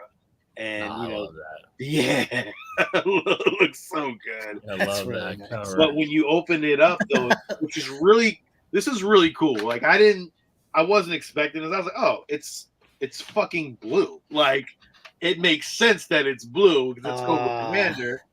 And don't tell me the tape is blue. No, I wish it was. Oh man, so if tape was fucking blue, it'd be over. I would be over. I would fucking drop my panties. But this was cool, Steve. It said "Be Kind, Rewind" on the nice. And it said, and the funny part, it says in here, $1 charge if tape is not rewound. A little sticker right there, if you can see. They were so angry that they would have to put it in the thing and push rewind and walk away. Oh my god! Man. God damn. Well, I mean, you would be too if you had like 100 tapes. That you had to rewind. Could you imagine the stack of tapes? You're like, Oh man, Dude, when DDD That took was over, an video entire stores person's- lost their shit. They were just like, yes. I don't have to rewind shit ever again. Another one was Zartan. Oh man, that Zartan cover is Yeah, awesome. isn't it a little? It's so nice, man. It's like fuck. Like, how do you not? A Lil's in love. Look at his eyes. I'm not gonna go down that. I mean, although they would look good, like on that bottom GI Joe shelf with those GI Joe PVC statues I have, like have it Wouldn't they back look there, great? GI Joe Oh. logos. Hello, I'm waiting. And then this last one, Satellite Dad. Oh, Fuck, right? that one's cool as hell too. It's great. Shadow. Yeah, Sounds very cool. yeah, dude. It's Those are really nice. and the side art is just great, Steve. I'm saying, like, your animation selection You're is gonna missing be... the box for that one that's in the black case, right? Oh no. Also, they're all there. This goes into this. Oh, you just had you just had it out. It goes into this box right here. Yeah. Okay. Just slip it in there. Yeah, it's great. Yeah, I mean, Steve, you're right. The animation section of my VHS collection is phenomenal. Like, I highly tout that. Like, again, Well, that's what you're focused on. So it was my huge focus at one point. Like, I thought that's what I was going to focus on, but it just opened up more, man. But they're so big though, like they're so very bulky. big. But they look great. The colors look. I mean, I'm shocked that they're in that good a shape, especially with the clamshell inside the box. Well, I paid $20 for all of them. It's a good price. And there's a price on there that said $80. I was like, I looked at it, I was like, I'm not paying $80 for that. I was like, how much you got? Dude was like, I get 25. I was like, can you do 20? And I pulled it a little. You do 20? He's like, yeah. I was like, good. I appreciate that. I was so happy, Elo, and I was up early. So I wanted to make sure. I know. I thought I was up early, then I get your text, and I'm like, well, I guess I'm like an hour plus behind Sean right now. Man, listen, I don't play that game at the farmer's market, man. I lost. I took some L's on some shit like that. I don't want to take no more L's. Well, I'm that Friday the 13th I would have took a real L on you. somebody got him late. Well, I already told Jenny because Mia starts the rowing team on Monday, and they have practices starting at 6:30 a.m. on Saturday mornings. Ooh. So I'm like, I'm gonna drop her off. I'm gonna go hunt, and then come back and pick her up, and then we're gonna be out doing more stuff. So like at least at that point, I get to go hit the. That's a dedicated hunt time alone. Exactly, I get a nice 2 hours alone where I'm just flying through places. That'll be it. I told Steve I'm gonna start taking a duffel bag with me. That's what a lot of people do. That they go to the flea markets with big ass duffel bags and just start filling them up. I'm gonna have to. Like, I can't. There's no like. I can't keep carrying. Like, I was carrying plastic bags. I'm like, that's what I'm looking. That's what I'm looking for. I'm looking for like those outdoor flea markets that just like the pop up ones. You know what I mean? That because that's where you find the gold. That's where you find the gems. Because if you go to the antique malls and shit like that, like it just doesn't. And they overpriced. Pop up. No, I want to know what Sean's got. Something called a fucking thrift con coming up. I want to know what that's all about. It's tomorrow in Philly. I'm not going though. I'm not going. I already spent too much money. I'm not spending no more money. And that thrift con is like more. It's more younger people. So you know what you get. Like the motherfuckers know what they selling. Like they, you know what I mean? Like you buying like exactly. I want to find somebody who's got old china on their table. Right. A bunch of like yarn and shit. This and is then, like, exactly how I scored. Or video games. I don't want to fuck with no hipsters that know what the fuck they got. And they know because each of those tapes would be like $50. Exactly. I don't they know what they selling. That's why I really don't want to go because they just need cooler, you know what I mean, doing cooler shit on old Supreme and shit like that. That's going for like $200, $300. I'm not doing that. Like, I'm cool. You don't want to go there. I'll be seeing the boys that be in the at the farmer's market. You know who you know. Like, if the dude got on like he got like kind of a swag to him, and he got like a cool hat on, and he got like some cool shorts on, I know what he's doing. Like he's surfing, getting those vintage clothes. So you know, like, if you look, vintage tees are ridiculous now. They've gone insane. Yeah, like I'm not even talking about name brand stuff, Sean, anymore. I'm talking about vintage like MTV tees, vintage band tees, like, and not vintage like vintage what we would consider vintage. I'm talking about like 90s shit. Like Steve, Although if you have some 90s Power Ranger t-shirts, things are selling for hundreds of dollars. Although my man has like a shop Rugrats t-shirts on South Street. On South Street, it's called Vintage Suplex Vintage. Yo, all they sell is vintage WWF stuff. Oh my god, those Rock and Stone Cold t-shirts from you know how much they sell on t-shirts for? $100, $200, $300. Yo, I mean, I can't fuck with them. I'm like, yo, I can't buy nothing out of here. Like, it's too much for me. Like, I'm not gonna do that. I'm not gonna do that. I'd rather go just buy a reproduction. Somebody who screen printed that fucking logo on there. That's it. I'm good to go. So I do artwork for them, like, you know, when they need it, and they like, again, like, you know, I'll get a hookup for here and there, but like, yo, it's crazy. It's crazy, man. And a lot of these people are they base a strong business off of this thing. Like, they got a store and everything. Like, yo, it's dope. But people are selling shirts like that on Whatnot now too. I'm telling you, of course, they're going to flea markets. They're hitting the Goodwills up because people are just donating shit. Yep. Finding old band T-shirts, old comic T-shirts, old cartoon T-shirts, video game T-shirts. I want to go. Imagine finding legit old Nintendo 64 T-shirts like that they were giving out back then. They came with like the video game. Like there was like a Donkey Kong shirt that came packaged looking like the Donkey Kong 64 game. That shit's selling for like $500. Steve, they had an old Batman and Joker shirt. Yo, boy was selling that thing for $500. $500. Like, no. I was like, you're not gonna get that, like, because he's selling it at the farmer's market. I'm like, yo, you're not gonna get that here. You know that, right? $500. Nobody's gonna spend that kind of money. Like, if you was in New York or Philadelphia, you'd be good. But this is Delaware. Ain't nobody spend that kind of money. Like imagine finding Keaton 89 Batman shirts. Yo, I would pick. Yo, if I could, if I knew, if I had time to do that kind of stuff and search through it, because all these younger kids is doing that now. Like, yo, there's a Goodwill down by me where they just dump everything in bins. Oh, so I want to find one of those. The Goodwill outlets. The Goodwill outlets. I know where yours.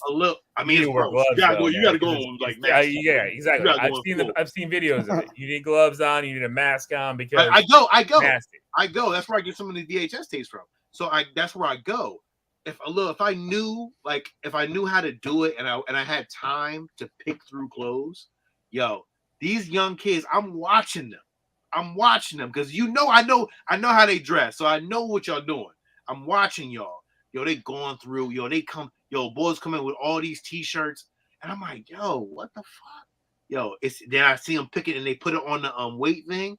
Yo, they're only paying $20 for like 30 fucking t-shirts. Yeah, and they're making $3,000 or more for those. Banking on that shit. I'm just like, yo, I got one of the boys' cards. I was like, yo, what you sell? He's like, yo, I sell all this vintage. I'm like, all right, cool. Let me get your card. I went on his website. I was like, no. But Steve, I'm telling you, yo, it's real. It is real. Crazy. Yo, because Jenny still has some vintage Chicago Bulls t-shirts from back in the day. Right. And she still has them, from when they won the championships and shit. And I looked them up and they were like $140, $180. And I'm like, we're putting these on eBay.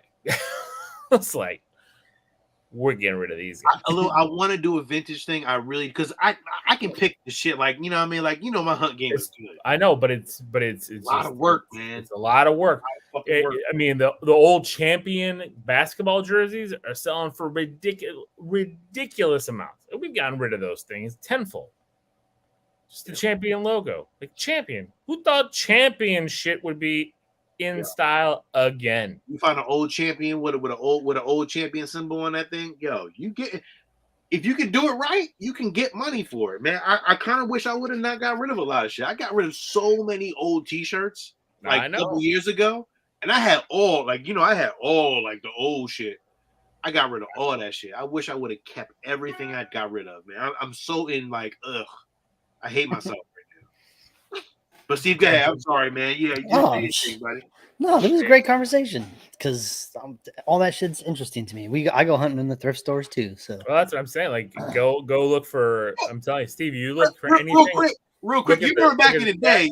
y'all remember back in the day when motherfuckers said they was going to Goodwill, motherfuckers was like, oh, I don't want that from Goodwill. Yo, Yeah, now everybody wants to go to the these kids Goodwill. now like, yo, I want to go to Goodwill. Zoe already told me. People are flipping shoes. People are. I mean, that's the thing too. Like shoes, sneakers, any kind of sneakers you're looking at. And of course, we know the Jordans. We know the Air Max. You know those ones. But there are other brands out there that I'm shocked at. That I'm like, people are going to Goodwill picking them up, $8, flipping them for $100, and I'm just like, what am I missing? And like they're looking at it because you can, like you said, Sean, like you could tell. Like all of a sudden I'm looking and I'm seeing a dude looking through every shoe, looking at the treads, like measuring them all. I'm like, you're flipping those, like, and I'm like, what brand is that? What's going on here? And I'm like, oh NASCAR hats. Like, the caps too, Sean. Marlboro, all that Marlboro shit that was back in the day. It's crazy. That was all free, like those big old gym bags. Was it free? You had to turn in the miles, baby. The miles. The Marlboro Man T-shirts, like where with the big black picture of him. Those are selling for like $150. Hello, I'm telling you, like man. Marlboro Man. It's because you can't market cigarettes anymore. It's not allowed. So all that old advertising. Oh man, Big Berg, all that Attitude Era all the DX stuff, all that stuff, huge. Yeah, man. People all want that. You can start a whole store off of this shit, man. Vintage NWO shirts, vintage, all that kind of stuff. I'm really waiting on it, man. I'm really thinking about my yard. Sean, I was too, because when I went to the Goodwill today because I almost bought a PlayStation 3 because they had one in a box sitting there. I'm just looking at it. I'm like. And then I'm seeing people just like you said, going through the racks, and I'm like, I don't want to sit there through a rack. I hate the smell of a Goodwill. So I'm like, so do I. I'm like, do I want to do this? Do I want to go down this hole? Thrift stores in general, like all have that smell, and there's like different variations of that smell, but like it's that fucking smell every time. It's like a sour, I'm gonna say a little musky. Ugh.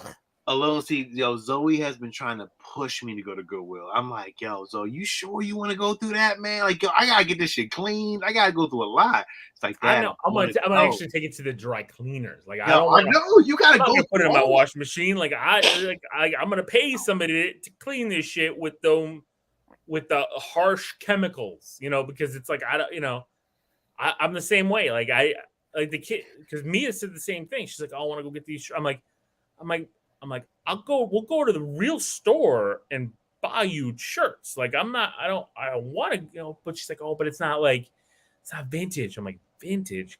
Get out of here with that. No. As you fucking fawn over your video games that are vintage and it's different. Though. It's not different. Media, I'm not putting it on my skin. I'm cleaning that shit. All these games and stuff. I got special wipes. No, but it is also different because it's nostalgic for us. It's not vintage for us. So I guess there is a big difference there. Big Berg, is it the red NWO Wolfpack shirt? The Kevin Nash and I don't think it even matters, bro. I'm be honest. It doesn't matter. That old NWO shit don't even matter, man. Just pump it and sell it. If you're gonna sell it, sell it. Don't give it. It's hotter than fucking WWF shit. Probably fucking some WCW and ECW shit. Like, because that shit wasn't nearly as prevalent. Well, that NWO shit was. Those shirts were fucking everywhere. But. No, yeah, exactly. But I mean, if he said he got the red NWO on, I mean, like I'm telling you, I would want one now. Like I'd rock an NWO shirt. I think it'd be hilarious. Yeah. Especially after Captain America 4 comes out. That's right, New World Order, Wolfpack. All right, so let me get started on my whole thing. First, I need to give a thank you and a shout out to Brian Stitcher, friend of the show, Horror Returns guys. And I got home the other day, and there was a package here, a couple of poster tubes. And the first one that I'm going to show is the classic. I thought you actually already had that already. No, and it's like, it's really nice. Really like, nice. Quality is really, really nice. I have that one too. So is it 27 by 40 or is it 24? I have to look it up. It's big. It's bigger than like normal. Is that a movie It's like a movie. It's not. It doesn't have the back, so it's not a movie. It's not the back, but like it's like the size of one of those. Yeah. Those it's a picture things. So there's that one, and then Oh, Of great, course. Brian. You know. Oh, the Power Rangers, the movie. Like so awesome. I've And been ooze. dude, when I remembered, we were talking about like how I was going to decorate around the shelves, and I said, oh, if I could have 2 movie posters up there, it'd be the Power Rangers and 89's Batman. So this dude did his homework and sent me both of these, and that's like really, really nice, and like that's so cool. Like I can't thank you enough. Like that's really, really, really awesome. Nice job, Brian. So then after you woke me up this morning a little, my wife comes in. I was trying to buy you a Blockbuster T-shirt, man. I'm sorry. I wish I was a size. I wish they had your guys' size. I would have bought one for each of you. No, I don't need a lot. I'll find one. It was very, very nice. $5. But my wife comes in and says that there's an estate sale down the street and there's VHS tapes there. Do I want to go? So I'm like, fuck yeah, let's go. She's like, I think there's horror. And she shows me a picture. And I'm like, oh my God, we need to go now. Like before anybody else sees this, we need to go. 10 cents a tape they wanted. So I get there, immediately start seeing fucking grails, pulling them out of the box, setting up a thing. At one point, some guy comes over and like starts picking through my separate pile. And I was like, no, it's mine. Real quick. You're the only dude I know who can get 10 cents fucking a tape, because I cannot get 10 cents a tape. I don't know how you do it. This was their parents' shit. I paid $4 for $6. I got 4, you know. So 10 cents tape, but it gets better. It gets better because I picked out 60 tapes. I was like, I want these. Put them in a box, gave them $6. As I'm leaving, the lady that I've been dealing with, she's helping somebody else. And another lady walks out and sees me with the tapes. And she's like, oh, take them all for $10. And I put the box away and I came back and I was like, I just paid $6 for those. Like, I'll give you another $4 if you want me to take all those. She's like, yeah, it's fine. So I ended up with 5 boxes of VHS tapes. Did you count how many total was that? I didn't count how many exactly were in there. I counted the grand total of what I have now, but there's a whole box of shit that I don't need, like duplicates and tapes that I don't want. And, you know, there's like a lot of old, like we talk about it all the time. Like I see a future whatnot seller. Oh man, there's tons of stuff. I told him the same thing, but I got to run because the dog pooped. All right. Dog pooped. So I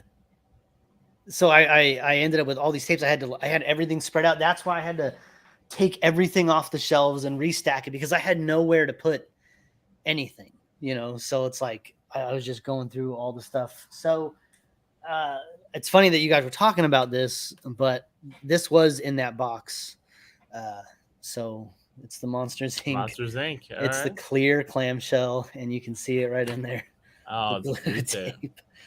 So it's just I didn't even know it existed, and then it got brought up today, and it's like here it is. Like, so that's really cool. Like I thought that was Sean would want that. So James, if you find it, Sean wants that. Yeah, definitely. So there's one. I thought like although this would be something that like even you might like. I love the artwork on this case. It's called the Not So Great Moments in Sports. It's like an HBO tape. It's just that's awesome. Really cool cartoon cover. It's from the 80s. It's got like a whole bunch of weird shit on the back talking about different things that it does. Anyways, I don't know if I'm going to keep this in the collection or not, but I just thought it was fun. I pulled it out of the box. Let's see. So I already have the blue box trilogy of Back to the Future. But these were in the box, so I got Back to the Future 2 and 3, the black box ones, like the original releases. So, and I gotta say that like the people that had these tapes like took really good care of everything. Almost everything had the plastic still on it, just ripped on the bottom. Some of the boxes are a little banged up, but like for the most part, everything's in really, really good shape. Well, I mean, some of these movies are 40 years old, so yeah. So, but Back to the Future 2 and 3 is the black box edition, so that's cool. James, I don't think it matters as long as the tape is blue. I think Sean will be happy. Yeah, I don't think that part really matters. Alil, do you remember this movie from the 80s? Space Camp? I do not. You don't remember Space Camp? Oh, man, I think I watched this shit in school. Yeah. Anyways, it's a cool little 80s cover. I like the painting on the front. You know, that's good stuff. So there's that one. So there's some really good ones, and then I have 1, 2, 3, and then after that it's all horror. Okay. So there's a lot. So I got the Christina Applegate classic, "Don't Tell Mom the Babysitter's Dead." Nice. So Nice. this movie's awesome. Dishes are done, dude. Stupid shit. This box is banged up, but it's still cool because the side art, but it's Adventures in Babysitting. You can see it's like really fucked up in here. But like the side box still looks good. So and it's got Thor in it, so it's okay. Keep that one. And then of course was this 70s or 80s? Vincent D'Onofrio's Thor. 85. Porky's Revenge. Oh yeah, of course, because the first Porky's classic. came out like it was 81 or 82. Yeah. So it's the CBS Fox box, the gray box side. I love those boxes, and the cover's really cool. So keep that one for the comedy section. And then now we're gonna get into the horror stuff. Well, this is more of a thriller actually, but Fear. Remember Fear with Mark Wahlberg and Mark Wahlberg? Yeah, where he was like the stalker boyfriend. I kind of like this movie. Like it was kind of fucked up. Like some fucked up shit happened at the end. Like it got really dark. So I like this. And this was like the grunge kind of like phase. Like Bush did like a lot of the songs on the soundtrack. Remember Bush? Yeah. So that's fun. It's like a time capsule. This is one of those early 2000s horror movies that was just coming out a dime a dozen, but Darkness Falls, remember the Tooth Fairy one? It's all right. I had it on DVD. It's just one of those ones to throw on.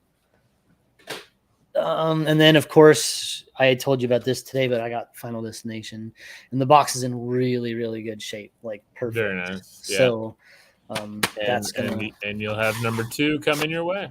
And I did check all of the tapes. Oh, the tapes. I checked to make sure.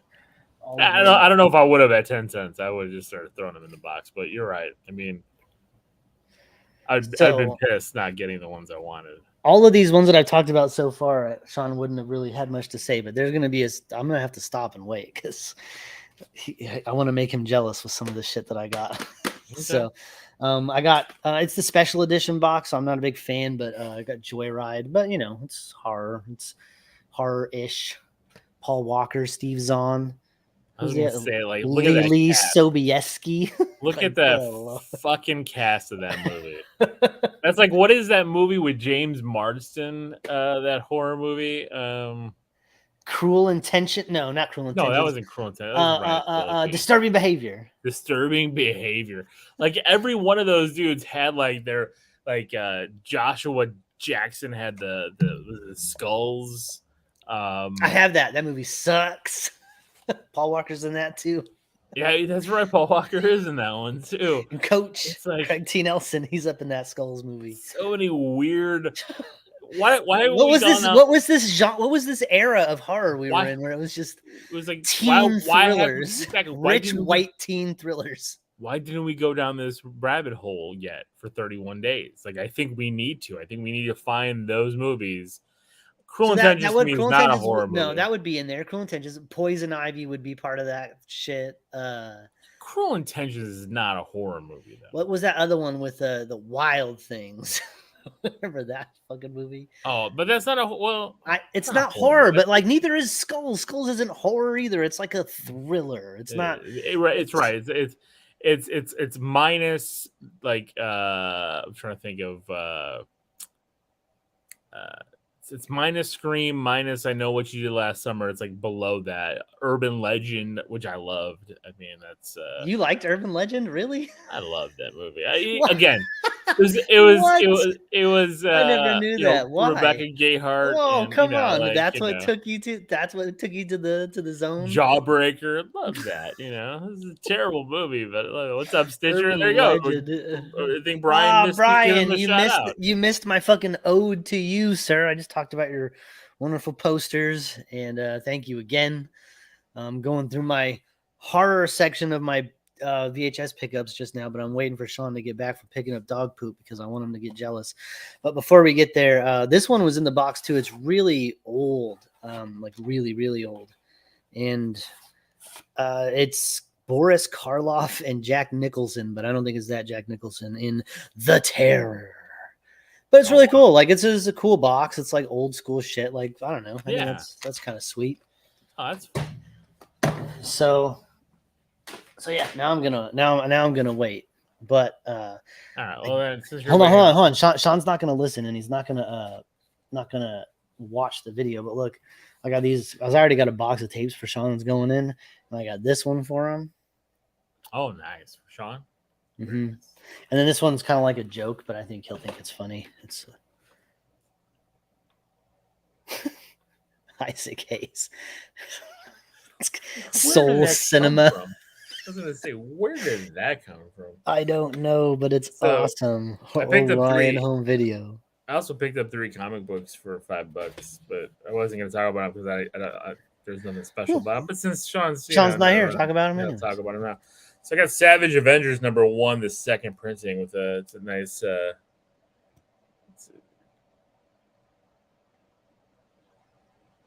it was kind of a cool. That is cool. I like the inked look. Black. Yeah, that's what the second printing. The first printing is like, it's all colored in, and then this printing. And then I got this one, like, what if Infinity #1 Thanos? And I just thought this was kind of like a funny cover. Like the kids picked it out for me, and it's Thanos in a Captain America suit. Like, I just thought that was funny looking, so I'm like, yeah, I'll buy this. All right, $3 for $5. So and the other one I got was which I didn't know. Like, well, if Thanos punched Hitler, the war would be over. Yeah. So what a lot of people don't know is, like, you can see behind me, I have like that orange Spider-Verse Gwen Stacy book up there. Like, a lot of those Marvel second, third, and fourth printings at the time, because there were such low print runs, they actually have value, which you always thought like a second print wouldn't have much value. And it's like, all they did was change the bottom border color. So like Ms. Marvel #1, the Camilla Khan, the second printing goes for more, the third printing goes for more, and they're all different colors. So I saw this one and I'm like, I have Superior Spider-Man, but this was the second printing. So I'm like, you know what? I picked it up as like a $10 book, but it's got like a blue border instead of the red, because they did all the Marvel Now with the red. And it's a nice cover. Yeah, I was like, I like I really like the cover there. So you got the variant covers going. I got that same shit. I got 3 different Terminator VHSs because they all have different covers. It's like, well, I mean, you need 3 different Terminator VHSs. Yeah, so I went to also this place. Like, Sean's talked about it quite a bit, Ollie's, and I'm still mad at Sean that he didn't buy because they had the Toxic Crusaders comic books at his. So I went to the one here. I didn't, we found one here, and they didn't have any of the Marvel books, because I saw somebody like online posting that like theirs had like a bunch of the X-Men books from the 90s, the Jim Lee X-Men ones, and like it had X-Men 4, which is the first Omega Red in it. So I'm like, oh, like I'll, if it was, $6 for 3 books, like I would have picked up like every single pack, just because like that Omega Red book's $20 book anyway. But mine had 10 IDW books for $7. So I picked up 2 packs. They're downstairs, and that's why I didn't want to talk about them. But there are some weird books in there that I didn't even know like were even like things. Huh. So 2 of the books in there were Transformers and Back to the Future. And it's a Transformers Back to the Future storyline. And I have like issue #1 where like the DeLorean is a Transformer. That's awesome. And I was like, that's crazy. Yeah, James, they had a ton of graphic novels. And I remember being like in Indiana and seeing one a long time ago and be like, and I picked up a bunch, like the kids picked up a bunch of graphic novels. That's where my daughter fell in love with the Runaways, because like we had a couple of those graphic, because they were like $2-3 for a graphic novel. So like we picked up a bunch of them at the time. And then like another, they had, it was Batman and the Max was a series. Remember that cartoon, the Max, from the Max. It was like there was like when it played like Liquid Television or something like that. Right. So there was like IDW did a comic of Batman and the Max, and I got like issues 3 and 4 in the 2 packs, and then a bunch of Turtles books. It was like all these weird crossovers, like a lot of like G.I. Joe Transformers. I was like, it was like Batman and the Max. I wonder what they had to deal with. Yeah, I do not like the artwork, especially of the Batman. I was like, it looks really bad. Really? It looks like in the Max art style. Oh, Well, style. Batman, and it's like I just didn't like how it looked. Yeah, the Like, Max looked cool in the Max's art style. I don't know how Batman would look in that. well, exactly. Like when the Batman Turtles had their crossover, like I thought that looked cool, but the Batman Max, it just didn't, didn't think of it. I'm trying to look it up. Yeah, I did, James. I did talk about, because that's when I picked up a bunch of like ones when we were doing like the comic book corner going through graphic novels. I picked up a bunch of DC graphic novels because they were $3, and I was like, well, if we ever review these books, I'll at least have them, and we never reviewed those. So Yeah, the artwork on that is a little bit. oh, you're looking it up? Yeah, I just didn't like it. Like it had like weird pointy like hooking ears, and like Batman's face was really like a long and narrowed. Like I don't know. I'll have to show them off at one day. It wasn't my aesthetic, I guess. So, and I guess Sean's still cleaning poop. So I guess while we're waiting, we're reviewing a bunch of movies for 31 Days of Horror. So we've got a bunch of movies coming out. Steve, you watched Full Moon High. I did this week, so that'll be out in 31 days. We also just trying to give a little tease of what movies we're going to be putting out. What we've already reviewed. The Sadness we talked about. Sadness. What was the other one? What was that one that was on HBO Max? The house one. The Night House. The Night House. Yeah, we did that one. Malevolent. Or the one with the. The Cave. The one with the weird Malignant. Malignant. We did Malignant last year. Was that last year? That was last year. We already did that one. No way. Yeah. That was the one with the person that like was backwards. Yeah, that came out. We reviewed that last year. That was last year. It came out September 2021. You're right. Oh shit, that does not feel like last year. That feels. We reviewed that last year. Weird. So now I'm trying to think of all the movies that we've reviewed already this year. I have to go through my list here. So this is a great podcast. Bad Candy, The Video Dead. So I'm just giving people like a heads up, if they want to watch Aqua Slash. Aqua Slash. The Empty Man is the one I was thinking about. The Empty Man. That's right. That's right. Bloodfest is another one we reviewed. So just giving you guys a little teaser of movies that are coming up this year for 31 days. We've also, of course, got at least another 20 more that we're going to be reviewing here. We got to think of some. So if you have any ideas or recommendations, right, and we're going to have some. We got to start getting our guests together. Because, Brian, if you're still on here, can we set a date here to get a movie review? Brian and Nez, Mike D. Tommy Nez, you too. I know you were on here before, but just let us know what you want to do so we can number one, first find it. Please do something that we can find. Nothing worse than getting a good horror recommendation and just not able to find it anywhere. Right. I mean, although Steve's got a bunch of VHS tapes, so yeah, I don't know how much longer Sean's gonna be, so we'll talk about a couple more. Okay. But we'll just take them slow. I did get The Ring on VHS. Now, the cool thing about this cover is that it's a clear cover. Oh, yeah, but it's still got the artwork on it. Like it's really nice. I like that. So plastic, not the cardboard, but very cool. So The Ring, supposed to be the scariest movie ever. And I remember seeing it in the theater and being like, eh. I agree. My brother-in-law Charlie was terrified of the movie, so really? I would call him because this was before a lot of caller ID, and I would leave him messages 7 days because he was a chicken shit.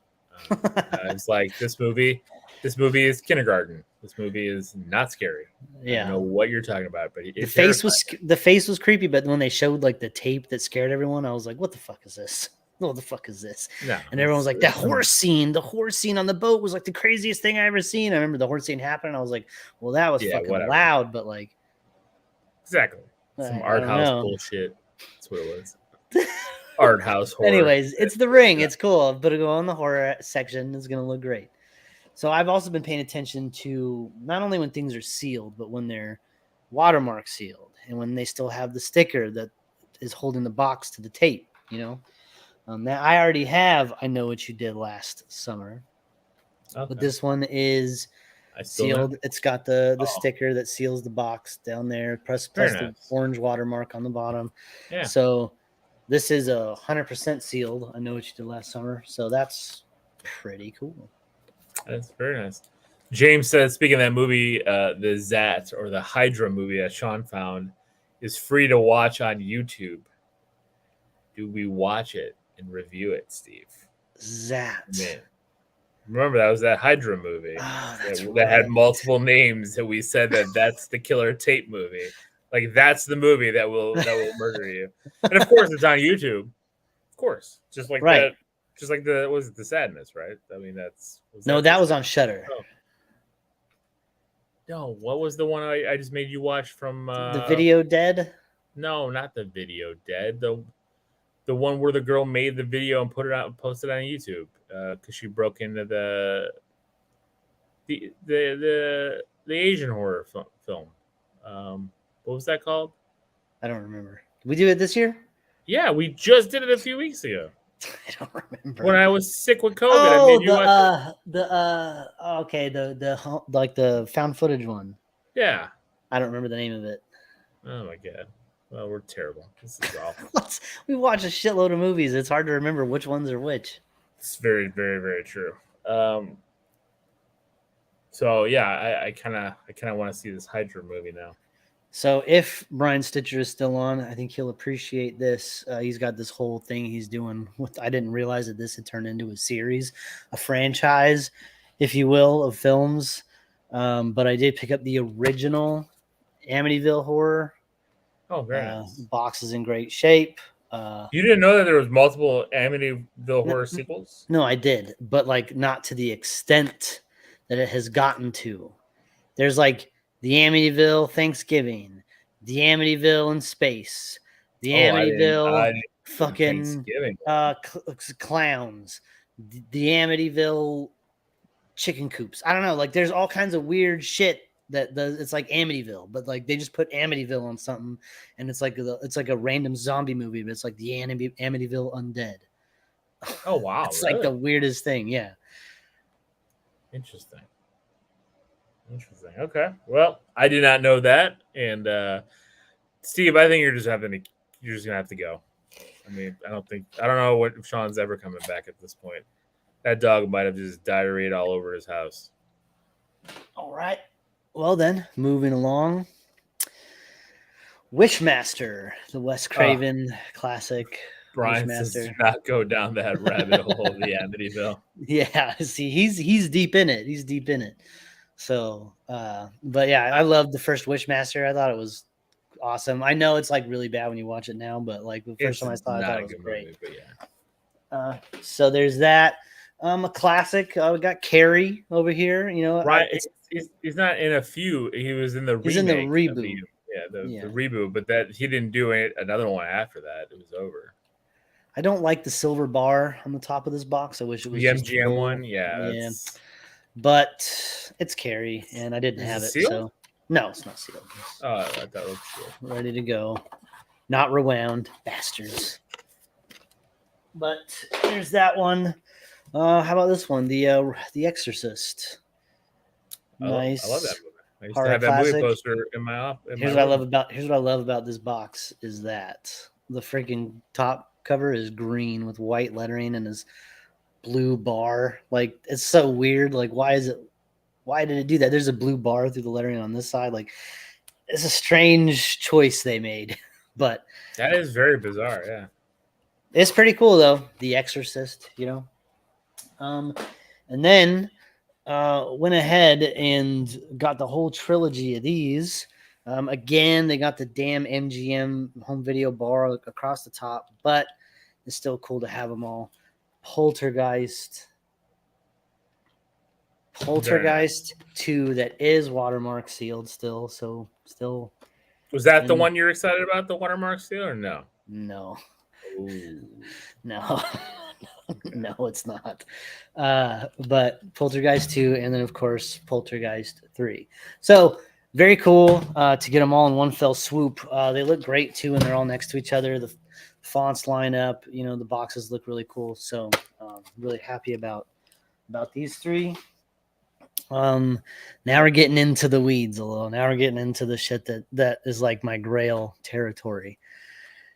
So remember, this one is here. We're going here. Halloween original.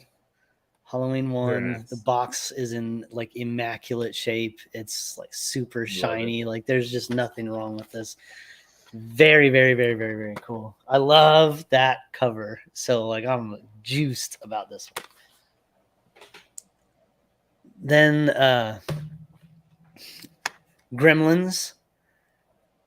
The original Very nice. Gremlins. Again, box is in great shape. Followed that up with Gremlins 2, the new batch, and again the box is in great shape. So love these guys, and it's horror. It's not. It's like horror, family horror, but it's still good. This is the watermark seal one I'm excited about because it's actually pretty expensive. When you look it up, Okay. it is Critters. Oh wow. With the red outline box. The old school lines up next to like Stand By Me and Ghostbusters and all that stuff. Watermark sealed Critters, and this the box art, man. Like, look at that shit. That shit is great.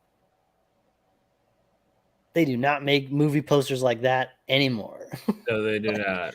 I mean, that shit is so awesome. So let's see. Critters sealed. I've seen let's see here. $700, but best offer accepted. $122, not the same. $122 sealed. Yeah, so you're probably looking at a couple $100 tape right there sealed. I got this for less than 10 cents. That's a pretty big markup. I would send that in. It'd be graded. It's that. There's nothing wrong with it. Like there's not even like any. It's nothing. It's like that's what I'm saying. Brand new.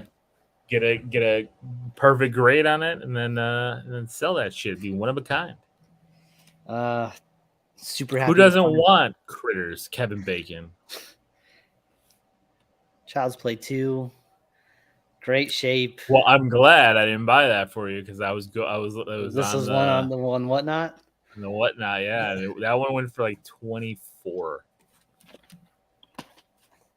And yeah. The original. That one went for like 37. These are the ones I saw in the picture that made me jump out of bed. I'm like, no fucking way. I need to go get Child's Play and Child's Play 2. What? I'm glad you got them. I'm glad. Amazing covers. I love the Child's Play 2 cover with the Jack in the Box. Like these boxes aren't in perfect condition. They're a little bit worn, but they're still in really good condition for being in. And you don't have that stupid blue bar across the top of them. Oh, is that the one that's you what saw? Sean's have. No, Sean has the one. Oh, that's right. That like feature films or whatever feature bullshit. Films, yeah. No, this is the United Artists MGM boxes, and they're very, very good. Well, Child's Play 2 is Universal. Weird. But anyways, just like these ones, like, you know, it's this is what I'm talking about. Halloween, Child's Play, you know, and the last one, the final one. Oh, there's one more? There's one more. This is the only movie in the series that I have. But if it's the only one I get, I'll be okay with it. Because I got in a box that is in really, really, really good condition. Nightmare on Elm Street 3, The Dream Warriors. Motherfuck. I knew you were going to say Dream Warriors. I knew it. So good. I'm juiced about this. This is an original release. What's the sticker say? It says includes the hit music video Dream Warriors by Dokken. Dokken. Love some fucking Dokken. So I was digging through a box and I just pulled a tape over and I saw this and I was like, oh my God, I love this is probably the best Nightmare on Elm Street movie, in my opinion. I mean, the first my one is favorite. really, really, really good. It's a better horror film, the first one, but this one I think I have the most fun with. So I don't know if it's a better horror film. I mean, it's darker. I think It's they're darker. This one has more jokes and shit. The first half of this one is really dark. You've got a bunch of kids that are in a mental institution for suicides, and everyone's thinking that it's a mental health awareness like movie before that was even a fucking thing. You know what I mean? It's just funny because like I love the cover. Right, the cover is an amazing cover. Nothing like that. None of those people are in the movie. Well, they are, but they're not. It's like that's not those they people. told them, like, no, they told them like there's going to be a punk girl in the movie, and they're like, oh, okay. Who's the guy with the mace? It's Joey, but he with never wore that mace. But look at him. I know. Look at him. But that's supposed to be Joey. Crazy. And that's supposed to be Kincaid. Kincaid and up that's there. supposed to be Nancy because you see the white streak in her hair, but that's none of them. That's like it doesn't make any sense. It's still an awesome cover though, man. Oh, I love claws. That's a poster I want. Face. I mean, that's a movie poster I want to get. Again, if I don't get any other movies in this series, I'll be okay. Like, this wasn't what's 6? Freddy's dead. Garbage. If I would have gotten that, I still would have been happy that I had one. But like, you know, I would have been mad that would be my first one. But you know, part 3, I do want that set that they're like, you know, he's like Freddy's got his arms out and he kind of makes the picture. That's cool. But this is original release shit. This is the blue box. This is when they all looked different and assorted when they came out because they had different designers for the box art. So no, I love it. I think juiced. I am really jealous of juiced. that one.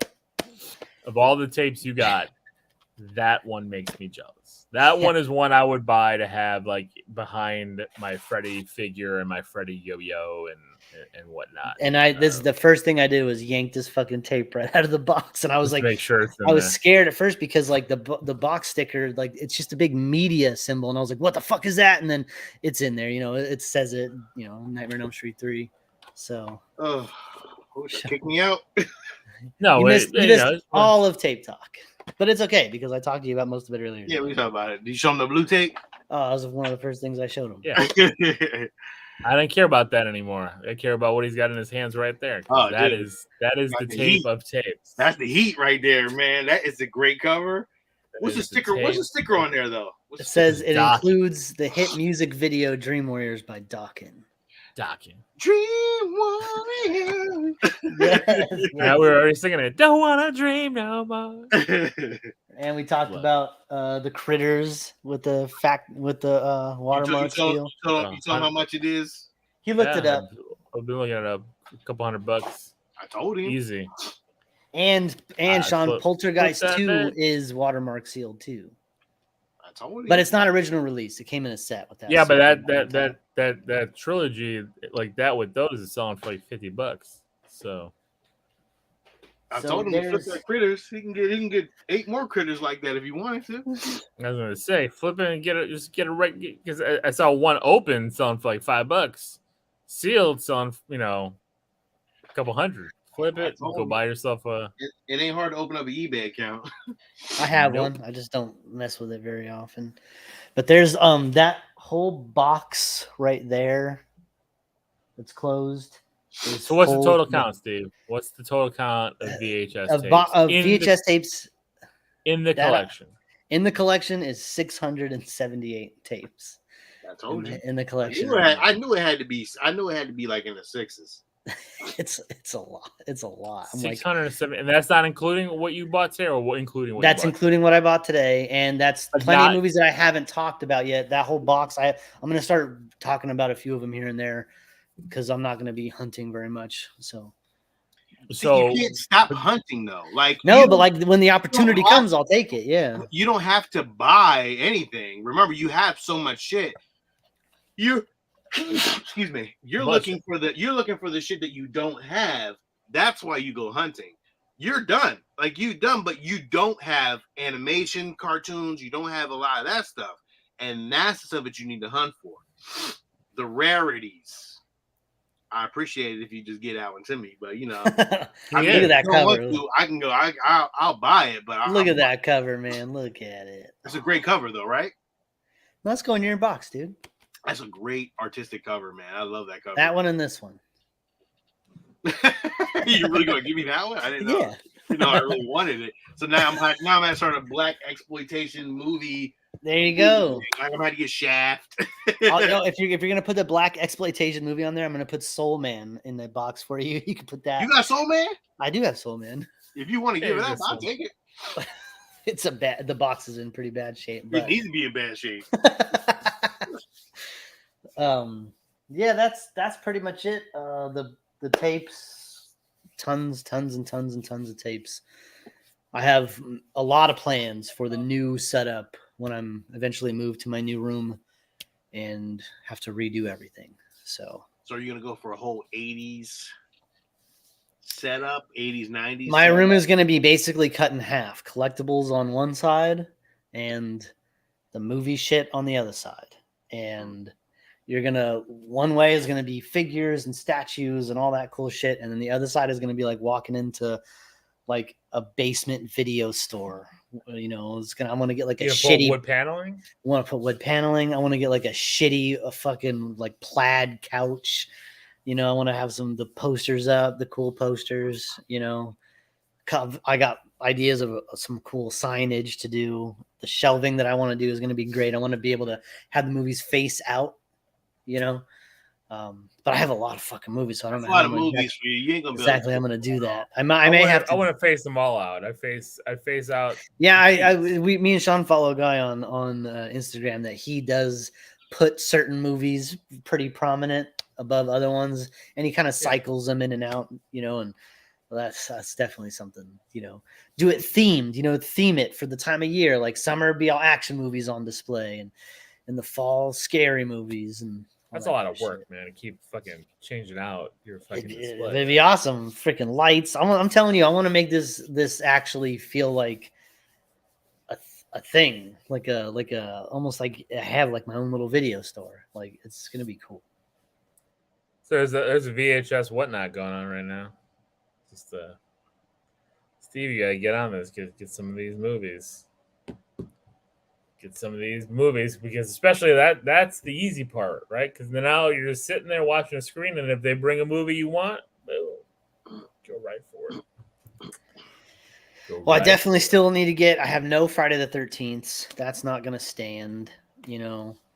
I don't have a Friday the 13th either. I need a Friday the 13th. I have 2 Halloween movies. That's not gonna stand. I need to get some more of those going. Season of the Witch is that's gonna be hard to find, dude. That one's fucking hard to find. That's a rare one. I'm trying to think of what other all the Nightmare movies. I need them all. Oh, I need Dawn of the Dead. I need that. I need Night of the Living Dead. I need Day of the Dead, Night of the Living Dead. Dude, Sean, you know what? I need a fucking Nightbreed. I need Nightbreed like bad God. Way, dude. Get a fucking Nightbreed. Are you kidding? What? And what was that Bill Paxton vampire flick too? I don't know. I don't know what that was. Yeah. The same lady that directed Point Break directed it. Oh, I need The Shining with Jack Nicholson's face on there, looking through the door. That'd be a good one. Damn. The Blob has a good one too. Yeah, Friday the 13th. Reanimator. Jason Takes Manhattan. That's actually a really cool cover. Near Dark. That's what it's called. I need me a Near Dark. That's a great cover. Interesting. All right, so do we want to talk about Samaritan? Oh, that's right. We have to talk about Samaritan. We got to talk about Samaritan. So for those, it's a bonus movie review here of Samaritan. A little Geek Flicks action. Yeah, a Prime original. A young boy learns that a superhero who was thought to have gone missing after an epic battle 20 years ago may still be around.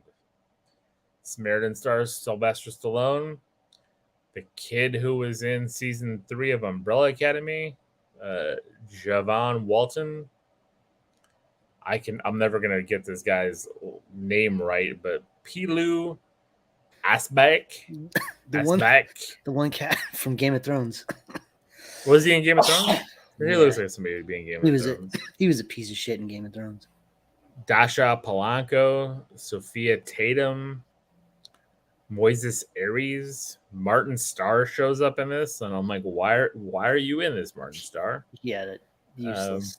He did nothing in this, Martin Starr. Except get on my fucking nerves at the end. I'm like, shut the fuck up. No one's talking to you. So Samaritan.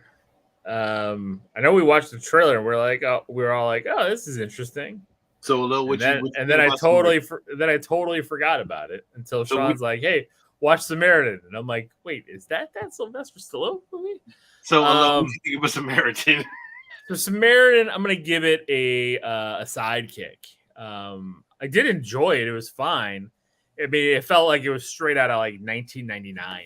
Like this whole plot 100%. line was the special effects, everything. Stallone's acting, it was straight out 1999. Like this is like not yet X-Men, Tobey Maguire, Spider-Man, all those movies, like, but it was like right before it. Like, it was like Ghost Rider. It felt like, or not even Ghost Rider. It felt like Steel. Steel, exactly. That's what I said. It felt like Steel. Like I'm watching.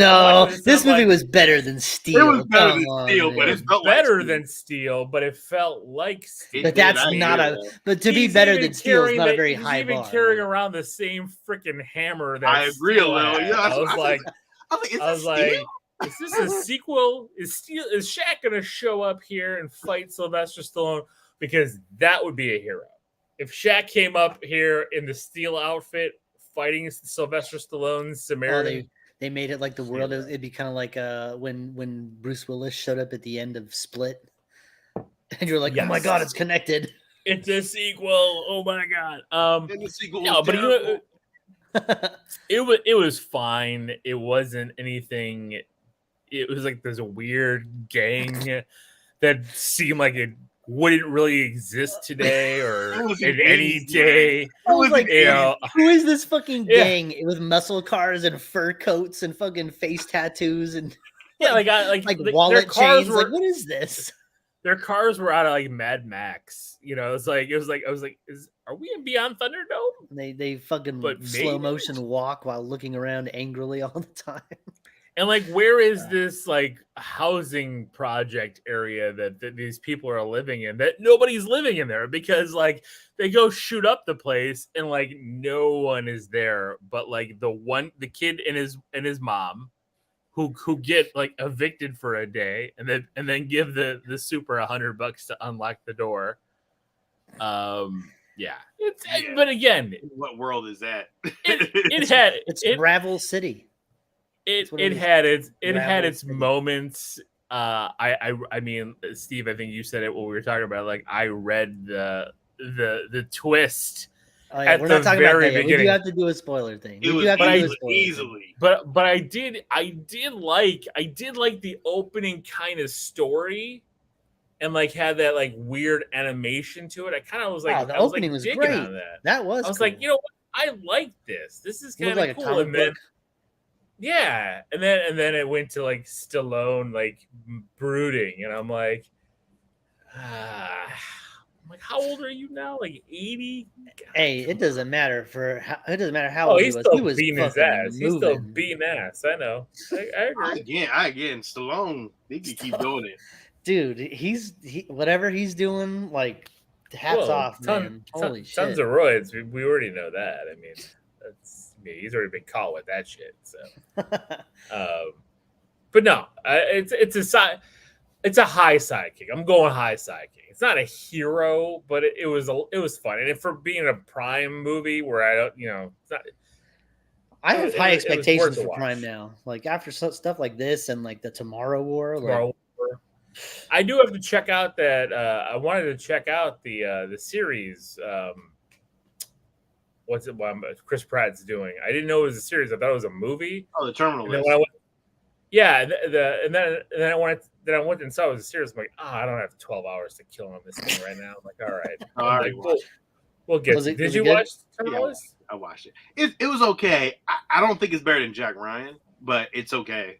Jack Ryan. But it's like in that same vein, right? Yeah, Like, I that's would what recommend watching Jack Ryan over that first. which was great with Ryan was amazing. with Jim I loved it. from The Office. Every single bit of it, I loved it. So I mean, good though. But you're right, Steve. Amazon Prime is kind of doing that. I kind of like what they're doing. Yeah, and the boys like quality is like up there, man. That's why like everyone's worried about Lord of the Rings. I'm like, I'm not worried about it. I am not fucking worried about Lord of the Rings. Although this did give me pause at that one CGI de-aging scene, and I was just like, oh God. Yeah. But Lord of the Rings put $90 million into their shit. Like, no. Lord of the Rings put $1 billion. Okay, I'm sorry, $1 billion to bring their shit to life. So look. Agreed.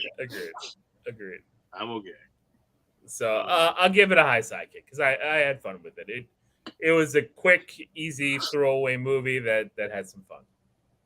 So Sean, since you asked me, I'm gonna ask you. Oh shit! I'm sorry. I agree with you. I'm cool with this. Like, I mean, I'm about a high sidekick on it. I'm a high sidekick. You guys, excuse me, my allergies are acting up. Holy shit! You know, my allergies are killing me right Bless now. you. Thank you. Yeah, man, I'm cool with it. It was shit, man. Sorry. It was fun. Like I enjoyed it. The kid was annoying, but you know, it didn't bother me. It was just like, okay. This is the kid from Umbrella Academy. The kids walked in, they're like, hey. I know. I didn't like it from Umbrella Academy either. Neither did I. He was annoying as shit in that. Yeah. So I have a take on that kid. Yeah, I think he's in Euphoria or something like that. He's a boxer though. I think he's like a kid boxer or something like that. It's like a champion or something. I don't know. Anyway, that weird Rocky scene in the movie too when he was boxing. I was like, I'm so stupid. And then even Stallone had like the what's that boxing brand? Ever was it? Well, he's wearing his fucking Rocky cap the whole movie. It was. He was just he was superhero Rocky. That's what he was. And he's so bitter about not owning Rocky, so he's just gonna keep doing that in every movie now. Yeah, he's so angry, just so angry. It's like you are a multi-millionaire. I mean, probably a billionaire at this point, and you're still gonna be mad. He won't be after a while if you get divorced. Because he bought another dog. That was the story. Oh my god. Whatever. So and then he got a tattoo covered up like a dog. It was his wife. It was his wife that made a tattoo into a dog. I was like, damn, that's harsh. He's in his 70s. He doesn't have time for this shit. Yeah, I know. What are you doing? No, it doesn't matter. He is fucking going out in the blaze of glory. Yeah, it's crazy. He does not give a fuck. Overall, I mean, again, like I agree with Lil. Like the street gang was crazy. I thought that one dude with the skinny little dude with the colored dreads, and he was so out of place. So out of place. And then their scheme to steal lottery tickets and they stole boxes of chips. I was like, what happened in this movie? What is going on? Right no, it didn't make any sense, Lil. No. I was like, it's like his friend was not really his friend. It was weird. It was just like, wait a minute. But then he shows up again at the end and he saves him, and then he gets. Oh my god! Okay, we'll get into a little more detail. I thought we was in spoilers, so I was about to just say something. Well, Steve didn't chime in yet. All right, Steve, I'll let you go ahead, man. Go ahead. It's. I'm still at sidekick, not quite. I really wanted to go high sidekick, especially because I do still think that the finale is incredible. Like the finale is so much fun, but like the dialogue in this movie is some of the dumbest shit it's ridiculous. I have ever heard. It reminded me of Return of the Jedi. Dude, the speech at the end, and I'm like, what the fuck does any of that mean? Like, it's so stupid. It meant nothing. I'm still confused. I'm still confused by it. My confused by the ending. My take on the kid after seeing this whole movie is that kid is actually like he is insane, like clinically insane. He is a crazy child. Like that kid is fucking bonkers, dude. He does some wild shit in this movie. He's a fucking thief. It's like he steals things. He gets into massive trouble. His mother is like, "Yo, what are you doing?" Like, it's so bad. His mother, I was like totally on her side, and then she fucking pops off at fucking at Sylvester Stallone at one point, and I'm like, "Hey, fucking, what the fuck? Where did that come from?" Yeah, what kind of hero are you? Like, goddamn. I know. You brought your kid to the hospital. You fucking He ungrateful. didn't even see it happen. He's like, your kid was dumped here in a shopping cart when you weren't home, so I brought him to the hospital, and you're gonna pop off on me? What the fuck? I should call child protection on you. that made no sense. They break his arm with this giant wrench and then take him home in a shopping cart. Like, why wouldn't you just leave him wherever? Like, why are you taking him home? Right. It's like you're just gonna have to drop in a spoiler thing, like right after I said. There's no spoilers. But I easily saw the fucking twist coming. I called it out to the wife. I was just like, I bet it's this. And then here comes the finale, and I'm like, ooh. She was like, damn, you called that early. I'm like, the whole time, Steve. I was right. I was like, okay. Well, I said it too. And the kids were asking me like, well, wait, who's what? And I'm like, he's gonna end up being the so the story. The story is two twin brothers. One is called the Samaritan, and one is Nemesis. Okay, the worst superhero names. Yes. Ever. Oh. And Samaritan's logo, like for a second there, I was like, "Is this a Nazi symbol?" Like it was like this weird S thing, and it was like an S. It was. I was like, oh. It fucked me up a little. I was like, oh, okay. Well, what's funny is they I'll tell you about how they do it, but they actually spoil the spoiler in the font for the movie when you pull it up. Oh, did it? They do. I'll explain it, but keep going with the story. So, like, these two brothers are born with superpowers, and they become mortal enemies. You know, I'm not going to go into super detail about like the death of their parents and all this kind of weird stuff. It's just their superhero costumes were so 90s generic. That's what I'm saying. That's why this is Steel. This is the sequel to Steel. Like this is Shaq Steel. But they also they kind of looked cool because we don't see that kind of shit now. You know, it's all this costumes and shit are way different. They're way better now. But like that was something kind of like throwback. I was like, oh, I remember when that's all we had. And Nemesis made a weapon. He forged a hammer. Out of hatred, using his blood, and it it's the only thing that could defeat Samaritan, his brother, and then he set up this trap for him, and the rumor is they both died in the explosion and the fight. And then they tell you right there in the opening dialogue, and they're like, "Well, at least that's what we've been told," or some shit like that. And I was like, well, so none of that is true. Yeah. So all of that is up in question. And Martin Starr wrote a book about it. Useless. What the fuck was he even in the movie for? He writes a book. He does nothing to help move the story along. There's a 5-minute scene. You get to see his murder board with all the strings and fucking newspapers attached. He has a weird bald cat, and then he's out of the movie until the very end. And then And what? I believe you. The news reporter's like, "Hey, what's your name?" And he's like, "Sam." His name is Sam. I'm like, "What the shut?" She wasn't talking to you. It's not good. It's not good, but yeah. So the twist.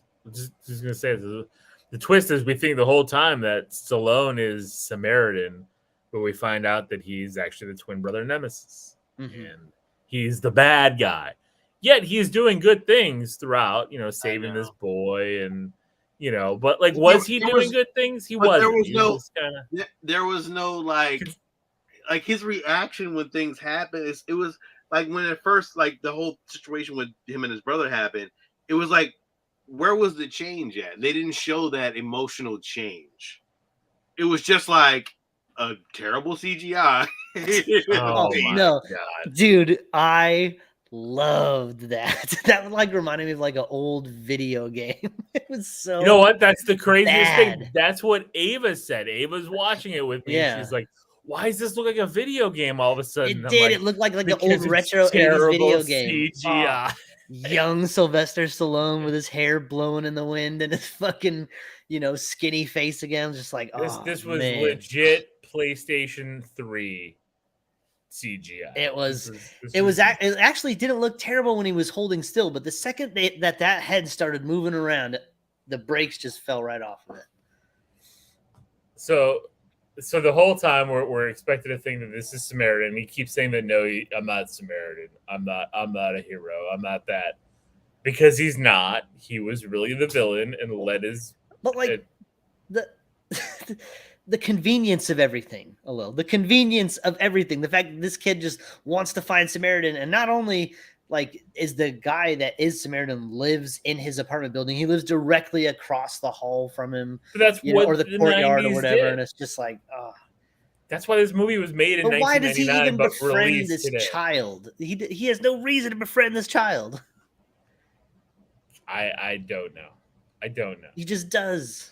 Makes no sense. It makes no sense for the character. I mean, he's a garbage man who likes to take stuff out of the garbage and fix it. That's and then he sells it. Like, why do we see him go to a pawn shop? Oh, the pawn shop.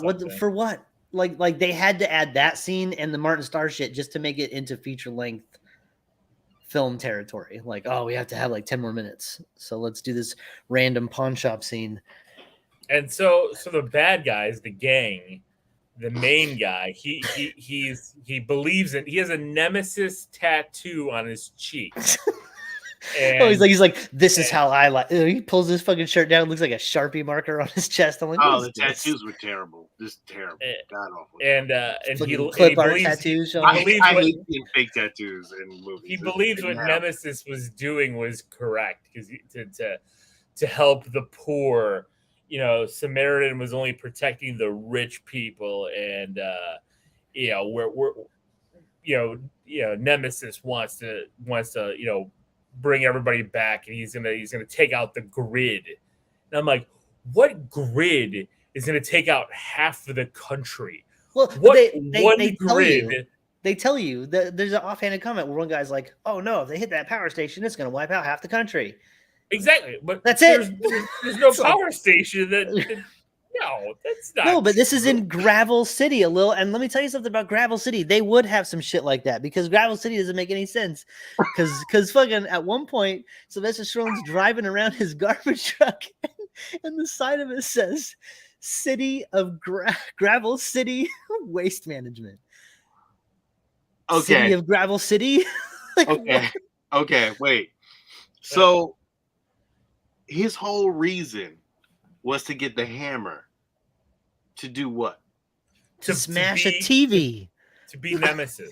To have the power of Nemesis. Yeah. But he didn't have the power of Nemesis. Well, he did. You saw it vibrating in his. He had the power of the hammer, but he didn't have a power of Nemesis. Well, it was the power of Thor. It was like if you have his mask, because he had his mask, people would follow. It is a magic hammer, because it smashed the magic tube television that was in there.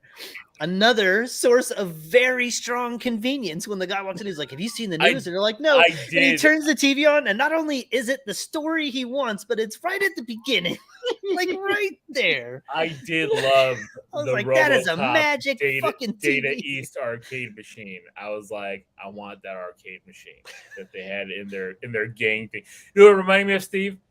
Or it shot like the Ninja Turtles. Remember Shredder when he had like the gang of kids and like I still want to hang out in that place. They're like Lair had like arcade machines and like a skateboarding ramp and shit. Park and everything. That's what this was, but like on a poorer scale. Or and like that girl that kept like getting really close to the face of that kid. They showed her so many. I thought that was like Samaritan's daughter. Like I thought that she was gonna have like some kind of power or some shit like that. No, she No, was just a creepo. No, she was just a fucking creepo. That was She was just a creepo that had an off-screen death out of nowhere. out of Just nowhere. like- Steve, out of nowhere. They 'Cause just they like wanted- they just he wanted like to tripped get and rid of her, fell that's and all. landed next to her dead body. Again, convenience. He's like, oh I was no, like- now I'm angry. I was like, oh, so she's dead now? I was like, well, that was it? Like, okay. They did have He these did really nothing for the story at all. Nothing. they did have these really cool power of hell grenades that they lit off that just like black demon smoke went everywhere. Okay. Wait. What the fuck? Where did this technology come from? I don't know, but it was rad, but it was really expensive, so they only showed it twice. I was like, that's a very powerful weapon. And then they only did it twice. It was like some demon smoke. Like it had like fucking demons come out of I it. was like, this is the John Constantine grenade. Pow. It was, Steve, it made no fucking You sense. know, I think I laughed the most though when they went to the police station. It was like two cops were working at this police station where they had the hammer of Nemesis and the masks. Oh yeah, they walk in with their face tattoos and they cop want- outfits. and they wanted to show you how Uh. important this hammer was. That the gang that broke in It glowed. they did the Pulp Fiction They did a glow, Pulp Fiction. but they also pushed Push the over money. like these bricks of money off of this table. Like we Get don't outta need here. this We don't money. need this. Get this money out of here. There's like millions of dollars like in Although money. they pushed that over. I said out loud. I was like, oh, it's more important than that. and we needed the Nemesis's hammer. I'm like, Yeah, this is gonna be awful. This is just awful. this is You've got really then- bad. then- You murdered a police officer. You broke into evidence locker, and you're okay. and then that's the the thing, kid's this sob movie's story about his tone- dad's Well, dead. I was like, That's perfect. This movie's tone is all over the place. Like it wants to be funny. It wants to be like really serious at times, and I'm just like, it wants to be powerful, but it wants to be like stupid. I don't know. Like, I don't understand his powers. At one point, like at one point, he gets hit by a car and he almost dies. Like he's busted up, bleeding. But he's at the end, he's just taking fucking assault rifle fire like it's nothing. well, wait, because he didn't energize get hurt himself. He yet. needs cold. Well, it's not to energize himself. It's to because Cool himself 'cause- down. yeah, he's got to cool himself down because his body to deflect the bullets and to go through that kind of pain overheats, and so that's why he steams up. That's why he has all the ice And- cream in his But refrigerator eating- that we eating find out because the little gallons of kid, ice cream. our hero of the movie, breaks into an old man's apartment while he's at work and finds Right. his ice cream stash and then steals something from him. Yeah, steals his Book? news clippings and his scrapbook. That it's this movie's all over the place, and Oh. like I don't know where it belongs, but it belongs in 1999. So the I'm telling ending- you right now. So It's can we blown. catapult to the ending of where he actually lifts the man up and throws him into the fire, like he was like He murdered. Well, because Return he's of a God. bad guy. And that's the He's thing. murdering everyone. I didn't I think was- he was gonna kill him. I was like, oh, maybe. I thought for sure, oh, this is when the boy's gonna run up. He's gonna grab him, and oh, stop. But no, he just fucking murdered him. Yeah. But this whole Open scene murder. takes place in an unbelievably on fire building. no, Like this is a raging scorching, inferno. Steve. Like when he's dangling there from like the crispy edges of a recently broken on fire floor. I'm like, While the purge is happening outside, because they did blow the grid, which is crazy to me, right? Like the bad guys actually did it. They blew the grid. Half the country is without power, and now we're in the purge. And I know, like I forgot about it because I was so distracted by the bad I was distracted too. but Steve. the I best guy was- constantly I just lost going. track. but the best was What is Oh, happening? that's right, him growling the whole time with the hammer. Oh I- boy. I'm a better nemesis than But- you. And it's But there like- was some, but there is some good action in the finale. Like when he's kicking ass and just punching, like when he punches that one guy and his head goes back through the box, like bodies just flying everywhere. Like you can really get the sense of like how strong he's supposed to be in this scene. And I just thought the whole finale was just a lot of fun. At one point, I love how he just stops. He gets tired. He's just like, just he takes a is breath. old. I mean, he's gotta, Before he continues to beat the brakes off of everybody. Like I had a lot of fun. And then we have an elevator scene that there was no elevator scene. Well, you don't see it. It's it's supposed to be the Captain America elevator scene, and then it just cuts. It's like we can't afford this. Like, I did like when they were about to kidnap a child on the roof, because that happened also in this movie. That the one guy was like, the skinny guy with the multicolored hair. He's like, "Who's a bitch?" And the little kid just decks the fuck out of him, lays him out. He's like, "You." I did like that. I was like, "Oh, I hated that character." Like, who is he supposed to be? Like what was that rapper? That Tekashi. Yeah, whatever. Yeah, pretty much. That's what he's supposed to be representing. That's what he was supposed to be. I was like, get this guy off the screen. Like, why are you leading a group of thugs? Because they had to tell us later that his cousin vouched for him, who's a giant. So his cousin is like 6'7", taller than Stallone, and this guy is like 5'2", like smaller than John Leguizamo. Like that's what we've got going on here. Like they should have been the Mario Brothers, you know. But what about the action scene in the homeless camp? When they went walking through the homeless camp on a field trip, and had this why they follow him for like 5 miles through this homeless camp. They did. They tell everybody. They tell him at the end of the pretty much of the trail that yeah, my boss is looking for you. Wait, you follow me. You waited till you got to the dead end. He took like 18 turns. And the best is what they decide to do first is steal that little girl's ball. She's playing with like an old tennis ball in what is this, Gravel City? Is that what it is? The city of Gravel City. In a homeless in the homeless, yeah, exactly. And they're all everybody. I was waiting for like was it in Spider-Man 1 when the Green Goblin Steve has that thing over. They take all these little robes out. They're all like wearing the same thing. I'm like, what is happening? They're fucking they're in homeless cosplay waiting to see this guy walk through. Oh my god, right?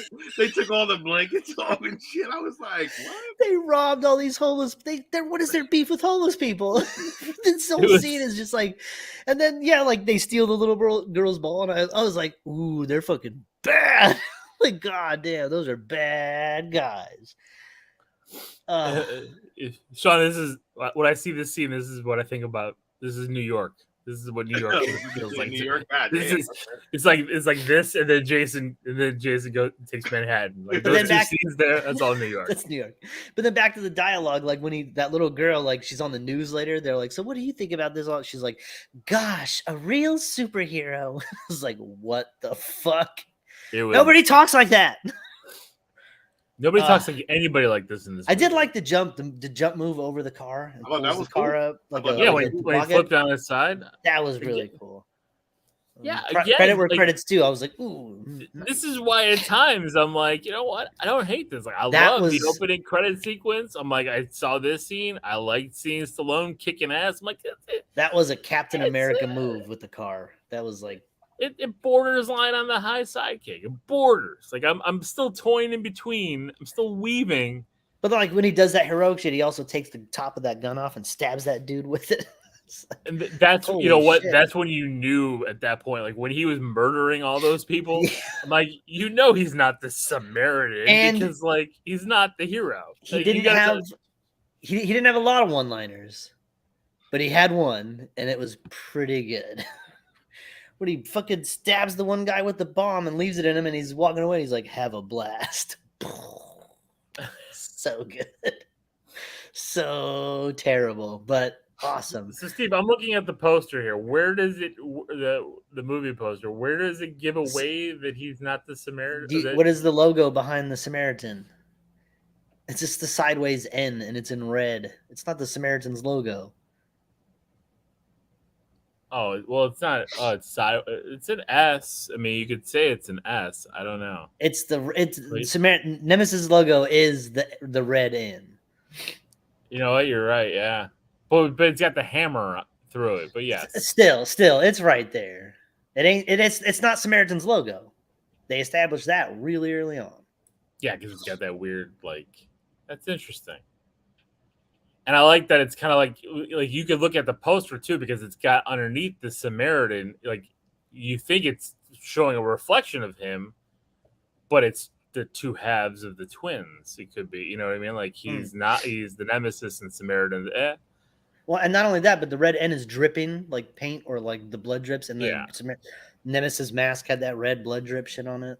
So like his tears or whatever, yeah, or I don't know.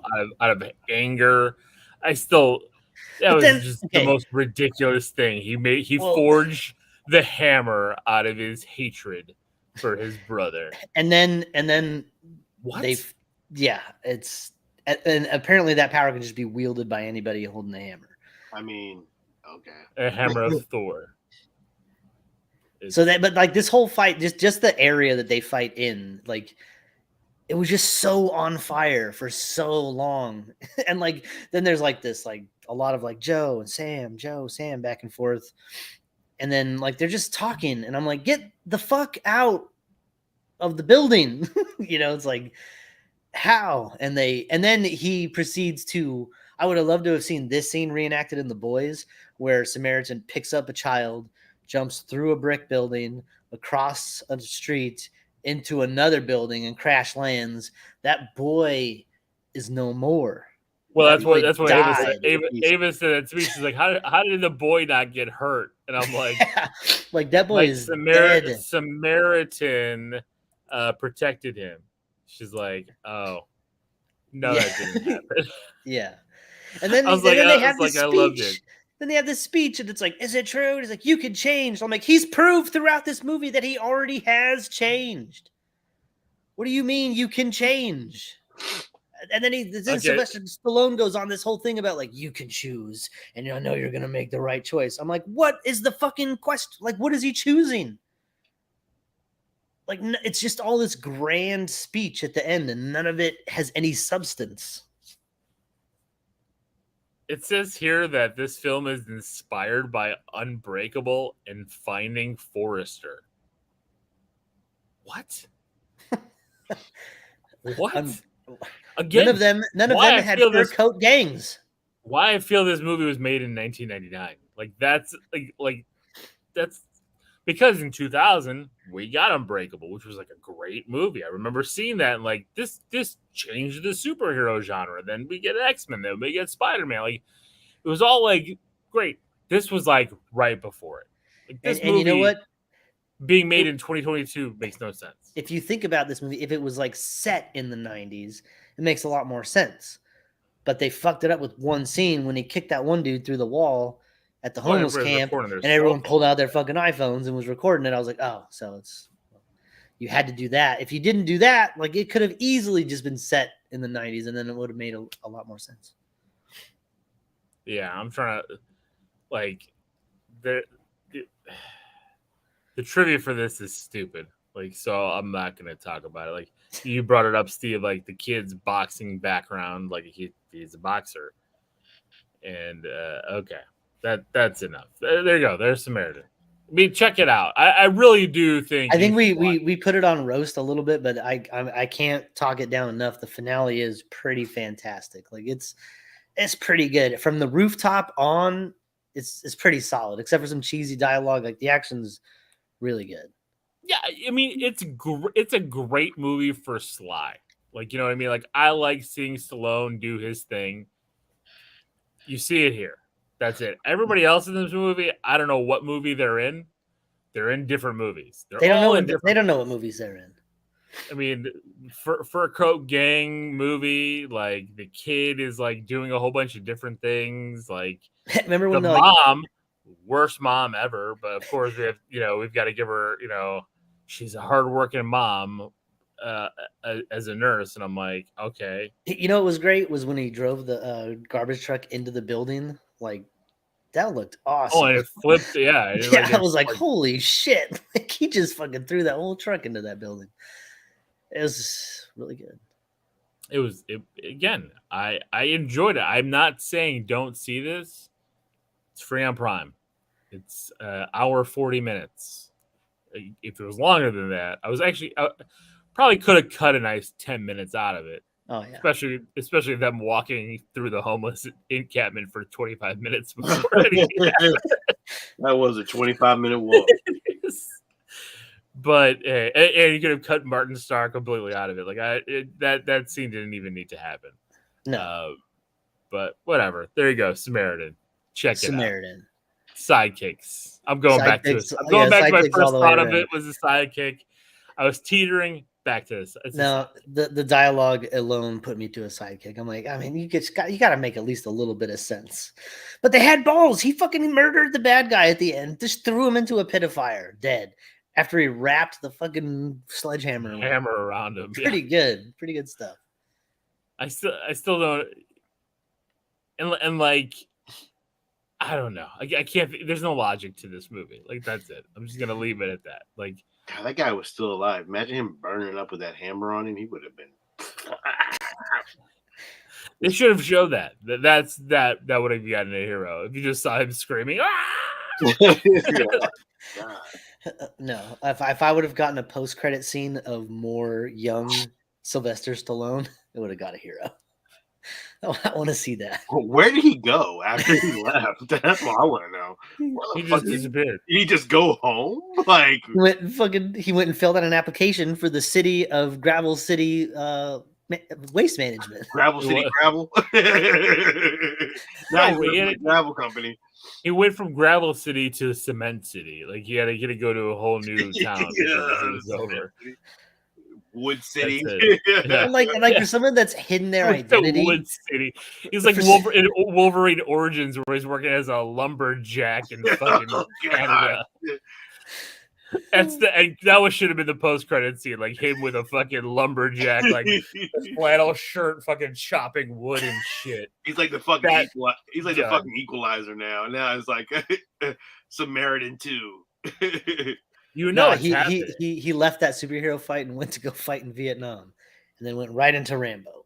Oh man, yeah, but if they didn't have flip phones, like he took a time machine. Well, no, when he was younger, when they fought, he would have had to be. He was old as shit. So how much younger was he? Like, that was a young man on that roof, man. It was like 25 years ago, though. That's what it said. So they were fighting in their 50s. They were fighting in their 50s. They had an old man spat. Wait, and okay, going back to the main story, like who killed their parents? Did they both murder their parents together? They lived on fucking Elm Street. That's what fucking happened.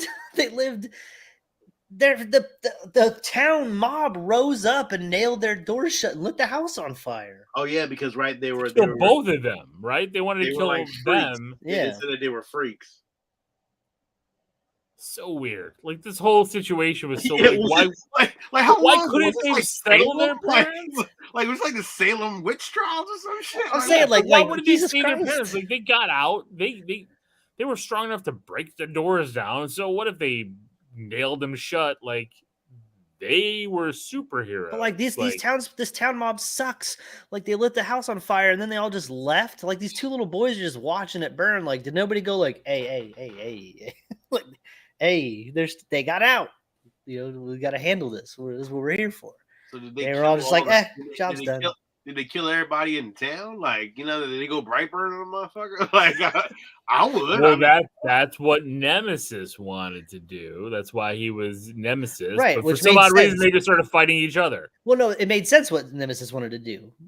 The Samaritan's like, he's like, and they were like, and one of them grew to fight for justice. I'm like, but what? But why? But why?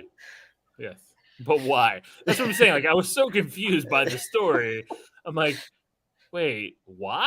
And how did he grow up? Where did he grow up? They were children and their parents died. So who adopted them? And why did they become arch nemesis? And I don't know. There's a gap there. If I know who paid the bills, like Yeah, it's Somebody took somebody else's milk or sandwich I and, mean, and they yeah, just what, started hating each other. not Like, worth the fight. and I this have kid. no idea. Back to this kid for a second. Like at one point after he gets kidnapped, like when Sylvester Stallone is about to get there, he gives the kidnapper like the crazy eyes. He's just like, "Arr!" Like, oh, what I'm the not scared fuck? of you. Yeah, Ah. I was like, oh my god. I was like, I got it. He's crazy. Like he's a crazy person. He belongs in an institution. He needs to take medication for this. Like the child is an insane person. He was annoying in Umbrella Academy as well. This He was was, all. yeah. This is all the life of a Joker. Of the Joker. Really, none of this was real. Yeah. This is the prequel to Joaquin Phoenix's Joker. Yeah. Like What this they could have kid. done is after they jumped through the buildings and landed, when the kid got up, he realized that he was just waking up after getting jumped in the parking lot earlier in the movie. It's like, It was oh, all a shit. dream. It was all a dream. Or the kid burnt down a building with people in it. And he started dreaming about the fucking Samaritan and fucking whatever the Yeah. other dude's name is. If the end credit scene was him in an insane asylum writing Yeah. the Samaritan story, that would make sense. That would actually have made more sense. His name is Joe Smith. Such a made up name. Oh, Joe yeah. Smith. Joe Oh, man. Smith. All All right. right. That's it. Well, I think that's it for tonight. Thank you guys for listening. Thank you all for who stayed up late with us tonight and listened to us rant and rave about Samaritan. I don't know about raving, but it's all right. So this is a Lil. My rating changed too. It's a sidekick as well. This is Sean. And this is Steve. Until next week, everybody, keep it geeky.